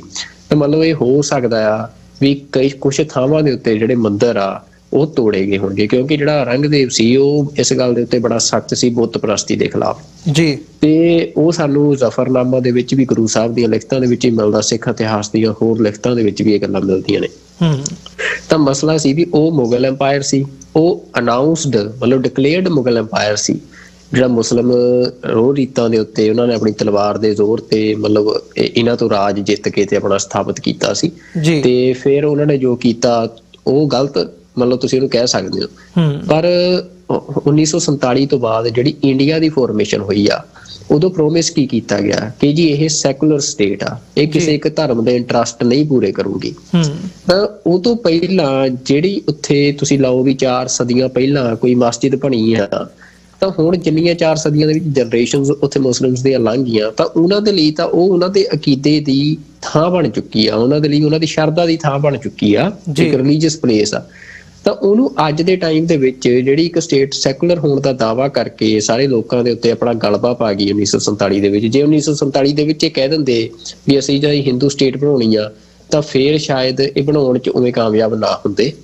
ਵੀ ਉਵੇਂ ਜੇ ਇਹ ਦਾਅਵਾ ਕਰ ਦਿੰਦੇ ਕਿ ਇਹ ਜੀ ਹਿੰਦੂ ਰਾਸ਼ਟਰ ਹੋਣਾ ਆ ਜਿਹੜਾ ਅਸੀਂ 1947 ਚ ਇੰਡੀਆ ਬਣਾ ਰਹੇ ਆ, ਤਾਂ ਸਿੱਖ ਕਦੇ ਵੀ ਇਹਨਾਂ ਨਾਲ ਨਹੀਂ ਸੀ ਜੁੜਦੇ ਜੀ। ਪਰ ਇਹਨਾਂ ਨੇ ਇੱਕੋ ਭਰਮ ਸਿਰਜਿਆ ਇੰਡੀਆ ਦੇ ਨਾਂ ਤੇ, ਇੱਕ ਸੈਕੂਲਰ ਸਟੇਟ ਦੇ ਨਾਂ ਤੇ ਜਿਹਦੇ ਵਿੱਚ ਮਤਲਬ ਲੋਕਾਂ ਨੂੰ ਇਹ ਭਰੋਸਾ ਦਿਵਾਇਆ ਗਿਆ ਕਿ ਤੁਹਾਡੇ ਧਰਮ, ਤੁਹਾਡੇ ਅਕੀਦੇ ਜਿਹੜੇ ਆ ਉਹ ਸੁਰੱਖਿਅਤ ਰਹਿਣਗੇ, ਕਿਸੇ ਨਾਲ ਡਿਸਕ੍ਰਿਮੀਨੇਸ਼ਨ ਨਹੀਂ ਕੀਤਾ ਜਾਊਗਾ ਜੀ। ਪਰ ਹੁਣ ਤੁਸੀਂ ਦੇਖੋ ਵੀ ਜਿੰਨਾ ਆਹ 4-5 ਦਹਾਕਿਆਂ ਦਾ ਸਫ਼ਰ ਲੰਘਿਆ ਤਾਂ ਇਹਦੇ ਵਿੱਚ ਇਹਨਾਂ ਦਾ ਜਿਹੜਾ ਮਤਲਬ ਇਹਨਾਂ ਨੇ ਹੌਲੀ-ਹੌਲੀ ਜਿਵੇਂ ਇੱਕ ਤੁਸੀਂ ਕਹਿ ਸਕਦੇ ਹੋ ਵੀ ਕਿਉਂਕਿ ਤਾਕਤ ਤਾਂ ਉਹ ਹੈ ਨਹੀਂ ਕਿ ਤੁਸੀਂ ਸਿੱਧੇ ਲੜ ਸਕੋ, ਹਨਾ। ਮਤਲਬ ਤੁਸੀਂ ਇੱਕ ਧੋਖੇ ਦੇ ਨਾਲ ਜਿਹੜਾ ਆ ਮਤਲਬ ਇੱਥੋਂ ਦੀ ਘੱਟ ਗਿਣਤੀਆਂ ਨੇ ਉਹਨਾਂ ਦੇ ਉੱਤੇ ਆਪਣੇ ਰਾਜ ਦਾ ਗਲਬਾ ਪਾਇਆ। ਤੇ ਹੁਣ ਜੇ ਤੁਸੀਂ ਇੱਕ ਮਤਲਬ ਪੂਰਨ ਤੁਸੀਂ ਮਿਲਟਰੀ ਤੌਰ ਤੇ ਤੁਸੀਂ ਸਾਰੇ ਰਿਸੋਰਸਿਸ ਲੋਕਾਂ ਦੇ ਕੋਲੋਂ, ਹਥਿਆਰਾਂ ਦੇ ਰਾਈਟ, ਲੋਕਾਂ ਦੇ ਕੋਲੋਂ ਆਪਣੀ ਸਿਕਿਉਰਿਟੀ ਦੇ ਰਾਈਟ, ਉਹ ਸਾਰੇ ਇੱਕ ਸਟੇਟ ਵਜੋਂ ਲੈ ਲਏ, ਤਾਂ ਹੁਣ ਤੁਹਾਡਾ ਜਿਹੜਾ ਸਟੇਟ ਦਾ ਪੂਰਾ ਹਿੰਦੂ ਚਿਹਰਾ ਆ ਉਹ ਤੁਸੀਂ ਲੋਕਾਂ ਦੇ ਲਾਗੂ ਕਰ ਰਹੇ ਹੋ। ਤੇ ਜਿਹਦੇ ਵਿੱਚ ਹੁਣ ਤੁਸੀਂ ਇਹ ਗੱਲ ਜਿਵੇਂ ਮੁਗਲ ਐਮਪਾਇਰ ਕਰ ਰਿਹਾ ਸੀ ਉਹੀ ਕੰਮ ਤੁਸੀਂ ਕਰ ਰਹੇ ਹੋ ਵੀ ਉਹ ਮਤਲਬ ਇੱਕ ਹੁਣ ਇਹ ਕਲੀਅਰ ਕੱਟ ਆ ਵੀ ਜਿਹੜਾ ਇਹ ਰਵੱਈਆ ਹੈ ਇਹਨਾਂ ਦਾ ਉਹ ਕੋਈ ਸੈਕੂਲਰ ਸਟੇਟ ਦਾ ਰਵੱਈਆ ਨਹੀਂ ਆ, ਉਹ ਇੱਕ ਮਤਲਬ ਜਿਹੜੀ ਫੰਡਾਮੈਂਟਲ ਰਿਲੀਜੀਅਸ ਸਟੇਟ ਆ, ਇੱਕ ਹਿੰਦੂ ਸਟੇਟ ਆ, ਉਹਦਾ ਰਵੱਈਆ ਆ। ਜਿਹਦੇ ਚ ਹੁਣ ਇਹ ਫਿਰ ਮਤਲਬ ਫਾਊਂਟੇਨ ਆ ਉਹ ਜਾਂ ਉਹ ਸ਼ਿਵਲਿੰਗ ਆ ਕੀ ਆ ਵੀ ਉਹਨੂੰ ਇਹ ਜਿਹੜਾ ਆਰਕੀਓਲੋਜੀਕਲ ਸਰਵੇ ਆਫ ਇੰਡੀਆ ਉਹ ਵੀ ਇਹਨਾਂ ਦਾ, ਜਿਹੜੀਆਂ ਕੋਰਟਸ ਨੇ ਉਹ ਵੀ ਇਹਨਾਂ ਦੀਆਂ ਨੇ। ਤਾਂ ਉਹ ਉਹਨਾਂ ਸਾਰੇ ਇੰਸਟੀਚਿਊਟਸ ਨੂੰ ਯੂਜ਼ ਕਰਕੇ ਤੇ ਹੁਣ ਮਤਲਬ ਤੁਸੀਂ ਇਹ ਲਾਓ ਵੀ ਇਕੱਲਾ ਇੱਕ ਇਮਾਰਤ ਢਾਉਣਾ ਗੱਲ ਨਹੀਂ ਹੁੰਦਾ, ਮਤਲਬ ਤੁਸੀਂ ਕਿਸੇ ਕਮਿਊਨਿਟੀ ਨੂੰ ਅਹਿਸਾਸ ਕਰਾਉਣਾ ਵੀ ਤੁਸੀਂ ਸਾਡੇ ਲਈ ਸਾਡੀ ਮਤਲਬ ਪੈਰ ਦੀ ਜੁੱਤੀ ਹੋ ਤੇ ਅਸੀਂ ਜਦੋਂ ਜੀ ਚਾਹੀਏ ਤੇ ਤੁਹਾਡੇ ਨਾਲ ਜਿਹੋ ਜਿਹਾ ਮਰਜ਼ੀ ਬਿਹੇਵ ਕਰ ਸਕਦੇ ਆ, ਵੀ ਉਹ ਇੱਕ ਅਹਿਸਾਸ ਕਰਾਉਣਾ, ਹੀਣਤਾ ਦਾ ਅਹਿਸਾਸ ਕਰਾਉਣਾ ਜਿਹੜਾ ਆ ਉਹ ਇਹਨਾਂ ਦਾ ਕੰਮ ਆ ਤੇ ਜਿਹਦੇ ਲਈ ਇਹ ਸਾਰਾ ਕੁਝ ਕੀਤਾ ਜਾ ਰਿਹਾ। ਤਾਂ ਅਮਰਵੀਰ ਸਿੰਘ ਜੀ ਮਤਲਬ ਜਿਹੜੇ ਫੈਕਟਸ ਨੇ ਉਹ ਤਾਂ ਮਤਲਬ ਦੇਖੋ ਅਖਬਾਰਾਂ ਦੀਆਂ ਜੇ ਅਸੀਂ ਖਬਰਾਂ ਪੜਾਂਗੇ ਤਾਂ ਉਹਦੇ ਚ ਮਤਲਬ ਕਹਿ ਰਹੇ ਆ ਉਹ ਜੀ ਇਹ ਹੁਣ ਆਰਕੀਓਲੋਜੀਕਲ ਸਰਵੇ ਆਫ ਇੰਡੀਆ ਨੇ ਕਿਹਾ ਜੀ ਸਾਨੂੰ 4 ਹਫ਼ਤਿਆਂ ਦਾ ਟਾਈਮ ਦੇ ਦਿਓ ਜੀ, ਜਿਹੜੀ ਅਸੀਂ ਰਿਪੋਰਟ ਤੁਹਾਨੂੰ ਸਬਮਿਟ ਕਰਾਈ ਆ। ਕਿਉਂਕਿ ਤਰੀਕ ਬੇਸਿਕਲੀ ਇਸ ਗੱਲ ਦੀ ਸੀ ਵੀ ਹਿੰਦੂ ਧਿਰ ਤੇ ਮੁਸਲਮਾਨ ਧਿਰ ਇਹ ਗੱਲ ਕਹਿ ਰਹੀ ਆ ਵੀ ਉਹ ਜਿਹੜੀ ਰਿਪੋਰਟ ASI ਨੇ ਦਿੱਤੀ ਆ ਉਹ ਸਾਨੂੰ ਦਿਓ। ਤੇ ਦੂਜਾ ਇਹ ਆ ਵੀ ਜਿਹੜਾ ਵੁਜ਼ੂ ਖਾਨਾ ਆ ਉਹਨੂੰ ਹਿੰਦੂ ਧਿਰ ਕਹਿ ਰਹੀ ਆ ਜੀ ਉੱਥੇ ਮੱਛੀਆਂ ਮਰ ਗਈਆਂ ਨੇ ਤੇ ਕਿਉਂਕਿ ਸਟੇ ਲੱਗਿਆ ਆ ਤੇ ਅਸੀਂ ਉਹਨੂੰ ਸਾਫ਼ ਕਰਨਾ ਚਾਹੁੰਦੇ ਹਾਂ ਕਿਉਂਕਿ ਉਹ ਸਾਡੀ ਥਾਂ ਹੈ।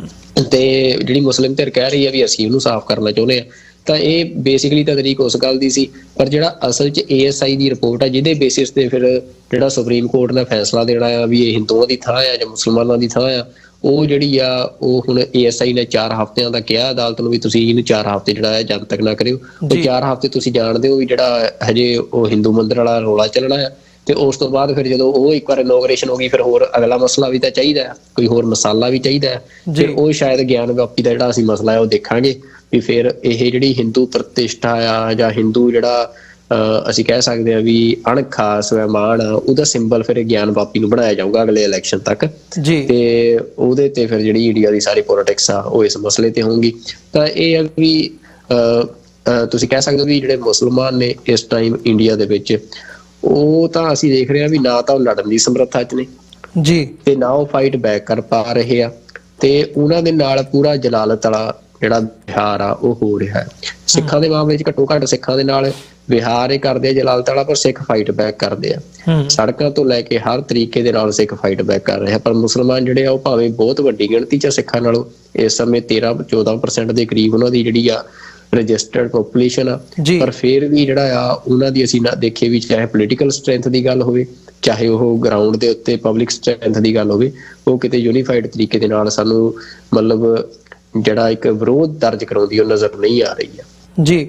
ਨਹੀਂ ਇੱਥੇ ਜਿਹੜੀ ਇਹ ਸਾਰਾ ਪਾਰਟ ਹੈ ਮਤਲਬ ਇਹ ਇੱਕ ਨੀਤੀ ਦੇ ਤਹਿਤ ਹੋ ਰਿਹਾ, ਇਹ ਗੱਲ ਸਮਝਣ ਦੀ ਲੋੜ ਹੈ ਵੀ ਉਹ ਨੀਤੀ ਡਿਵਾਈਸ ਕੀਤੀ ਗਈ ਹੈ ਕਿ ਅਸੀਂ ਕਿਵੇਂ ਟਾਰਗੇਟ ਕਰਨਾ ਤੇ ਕਿਵੇਂ ਅਸੀਂ ਇੱਕ ਕਮਿਊਨਿਟੀ ਨੂੰ ਟਾਰਗੇਟ ਕਰਕੇ ਉਹਦੇ ਵਿੱਚੋਂ ਇਵੈਂਚੁਅਲੀ ਕੱਢਣਾ ਕੀ ਹੈ। ਹੁਣ ਅੱਜ ਸਾਨੂੰ ਇਹ ਗੱਲ ਲੱਗਦੀ ਹੈ ਕਿ ਇਹ ਸਿੱਖਾਂ ਨੂੰ ਟਾਰਗੇਟ ਕਰ ਰਹੇ ਆ, ਪਰ ਟਾਰਗੇਟ ਕਰਨ ਦਾ ਜਿਹੜਾ ਤਰੀਕਾ ਉਹ ਨਰਮ ਪੱਖ ਹੈ। ਪਰ ਮੈਂ ਇਹ ਸਮਝਦਾ ਵੀ ਜੇ ਅੱਜ ਇਹ ਨਾ ਰੁਕੇ ਮਤਲਬ ਜੋ ਇਹ ਹੁਣ ਕਰ ਰਹੇ ਆ ਉਹ ਇੰਪਲੀਮੈਂਟ ਕਰਨ ਦੇ ਵਿੱਚ ਕਾਮਯਾਬ ਹੋ ਗਏ ਤੇ ਆਉਣ ਵਾਲੇ ਸਮੇਂ ਦੇ ਵਿੱਚ ਇੱਕ ਸਮਾਂ ਆਊਗਾ ਜਦੋਂ ਇਹ ਫਿਰ ਸਿੱਖਾਂ ਨੂੰ ਵੀ ਇਸੇ ਹਿਸਾਬ ਨਾਲ ਟਾਰਗੇਟ ਕਰਨਗੇ। ਮਤਲਬ ਇਹਦੇ ਵਿੱਚ ਕੋਈ ਦੋ ਰਾਏ ਨਹੀਂ ਆ ਕਿ ਦਾਅਵੇ ਇਸ ਕਿਸਮ ਦੇ ਪਹਿਲਾਂ ਵੀ ਕੀਤੇ ਜਾ ਚੁੱਕੇ ਆ। ਜਦੋਂ ਦਰਬਾਰ ਸਾਹਿਬ ਨੂੰ ਵੀ ਇਸ ਕਿਸਮ ਦੀ ਲਾਈਨ ਹਿੰਦੂਤਵੀਆਂ ਵੱਲੋਂ ਲਈ ਗਈ ਹੈ, ਉਹਨੂੰ ਦਰਬਾਰ ਸਾਹਿਬ ਨੂੰ ਮਤਲਬ ਮੰਦਿਰ ਦੱਸਿਆ ਗਿਆ ਆ ਬਾਈ ਨੇਮ। ਇਸ ਕਿਸਮ ਦੇ ਸਾਡੇ ਗੁਰਦੁਆਰਾ ਸਾਹਿਬਾਨਾਂ ਦੇ ਉੱਤੇ ਵੀ ਜਿਹੜਾ ਨਿਸ਼ਾਨਦੇਹੀ ਹੈ ਉਹ ਕੀਤੀ ਜਾ ਚੁੱਕੀ ਹੈ ਆਲਰੇਡੀ। ਇਹ ਗੱਲ ਸੋਸ਼ਲ ਮੀਡੀਆ ਤੇ ਵੀ ਤੇ ਇਹਨਾਂ ਦੀਆਂ ਕਿਤਾਬਾਂ ਦੇ ਵਿੱਚ ਜਦੋਂ ਤੁਸੀਂ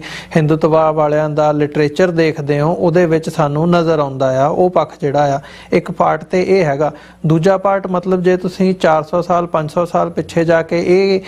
ਪ੍ਰੂਵ ਕਰਨ ਦੀ ਲਾਈਨ ਰੱਖਣੀ ਹੈ ਕਿ ਜੀ ਇਹ ਤੋਂ ਪਹਿਲਾਂ ਇਹ ਜਿਹੜਾ ਮਸਜਿਦਾਂ ਪਹਿਲਾਂ ਮੰਦਿਰ ਸੀ ਤੇ ਮਤਲਬ ਉਹਦੇ ਤੋਂ ਵੀ ਤੁਸੀਂ ਹੋਰ ਥੋੜਾ ਜਿਹਾ ਸਮਾਂ ਪਿੱਛੇ ਚੱਲ ਜਾਓ ਤੇ ਇਹ ਗੱਲ ਸਾਹਮਣੇ ਆ ਜਾਂਦੀ ਹੈ ਵੀ ਅੱਜ ਜਿਹੜੇ ਮੰਦਿਰ ਵੱਡੇ ਵੱਡੇ ਹੈਗੇ ਆ ਉਹ ਇਹਨਾਂ ਦੇ ਤਿਰੂਪਤੀ ਤੋਂ ਲੈ ਕੇ ਬਾਕੀ ਜਿਹੜੇ ਵੱਡੇ ਮੰਦਿਰ ਨੇ ਇਹ ਸਾਰੇ ਬੋਧੀਆਂ ਦੇ ਮੱਠ ਸੀਗੇ। ਉੱਥੇ ਮਹਾਤਮਾ ਬੁੱਧ ਦੇ ਬੁੱਤ ਤੋੜ ਕੇ ਇਹਨਾਂ ਨੇ ਉਸ ਆਪਣੀਆਂ ਜਿਹੜੀਆਂ ਮੂਰਤੀਆਂ ਸੀਗੀਆਂ ਉਹ ਐਸਟੈਬਲਿਸ਼ ਕੀਤੀਆਂ ਨੇ। ਜਿਹੜੇ ਸ਼ਿਵਲਿੰਗ ਸੀਗੇ ਉਹ ਮਤਲਬ ਉਹ ਸਾਰਾ ਇਤਿਹਾਸ ਜੇ ਤੁਸੀਂ ਉਸ ਪਾਸੇ ਨੂੰ ਤੁਰਦੇ ਹੋ ਤੇ ਗੱਲ ਉਹ ਨਿਕਲ ਕੇ ਸਾਹਮਣੇ ਆਉਂਦੀ ਹੈ। ਸੋ ਇਵੈਂਚੁਅਲੀ ਤੇ ਗੱਲ ਇਹ ਹੈ ਵੀ ਗੱਲ ਕੋਈ ਆਪਣਾ ਬਣਾਉਣ ਦੀ ਜਾਂ ਕੋਈ ਉਹਨੂੰ ਇਤਿਹਾਸ ਨੂੰ ਦਰੁਸਤ ਕਰਨ ਦੀ ਲਾਈਨ ਨਹੀਂ ਹੈਗੀ। ਇਹ ਆਪਣੀ ਇੱਕ ਪੋਲੀਟੀਕਲ ਡਿਜ਼ਾਈਨ ਦੇ ਤਹਿਤ ਪੋਲੀਟੀਕਲ ਏਜੰਡੇ ਦੇ ਤਹਿਤ ਇਹ ਚੀਜ਼ਾਂ ਇੰਪਲੀਮੈਂਟ ਕੀਤੀਆਂ ਜਾ ਰਹੀਆਂ ਨੇ। ਇਹ ਦੋ ਫੈਕਟਰ ਨੇ ਉਹਦੇ ਵਿੱਚ ਜਿਹੜੇ ਸਾਨੂੰ ਸਿੱਖਾਂ ਨੂੰ ਸਮਝਣ ਦੀ ਲੋੜ ਹੈਗੀ ਆ।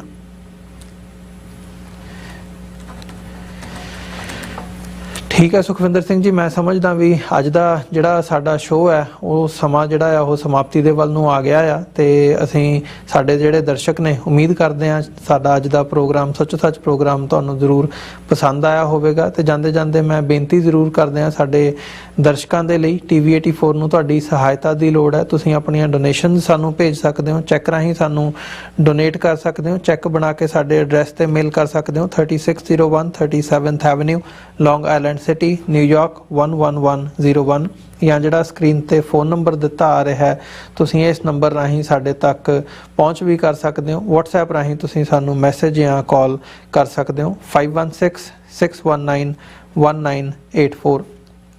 ਜਾਂ ਤੁਸੀਂ ਸਾਨੂੰ ਸੋਸ਼ਲ ਮੀਡੀਆ ਰਾਹੀਂ ਆਪਣੇ ਸੁਝਾਅ ਤੇ ਆਪਣੇ ਸਵਾਲ ਵੀ ਪਹੁੰਚਦੇ ਕਰ ਸਕਦੇ ਹੋ ਜਾਂ WhatsApp ਰਾਹੀਂ ਵੀ ਪਹੁੰਚ ਕਰ ਸਕਦੇ ਹੋ। ਸੋ ਇਹਨਾਂ ਹੀ ਸ਼ਬਦਾਂ ਦੇ ਨਾਲ ਸੁਖਵਿੰਦਰ ਸਿੰਘ ਜੀ ਅੱਜ ਦੇ ਇਸ ਸ਼ੋਅ ਦੇ ਵਿੱਚ ਇਜਾਜ਼ਤ ਲਈਏ। ਸਾਡੇ ਦਰਸ਼ਕਾਂ ਕੋਲੋਂ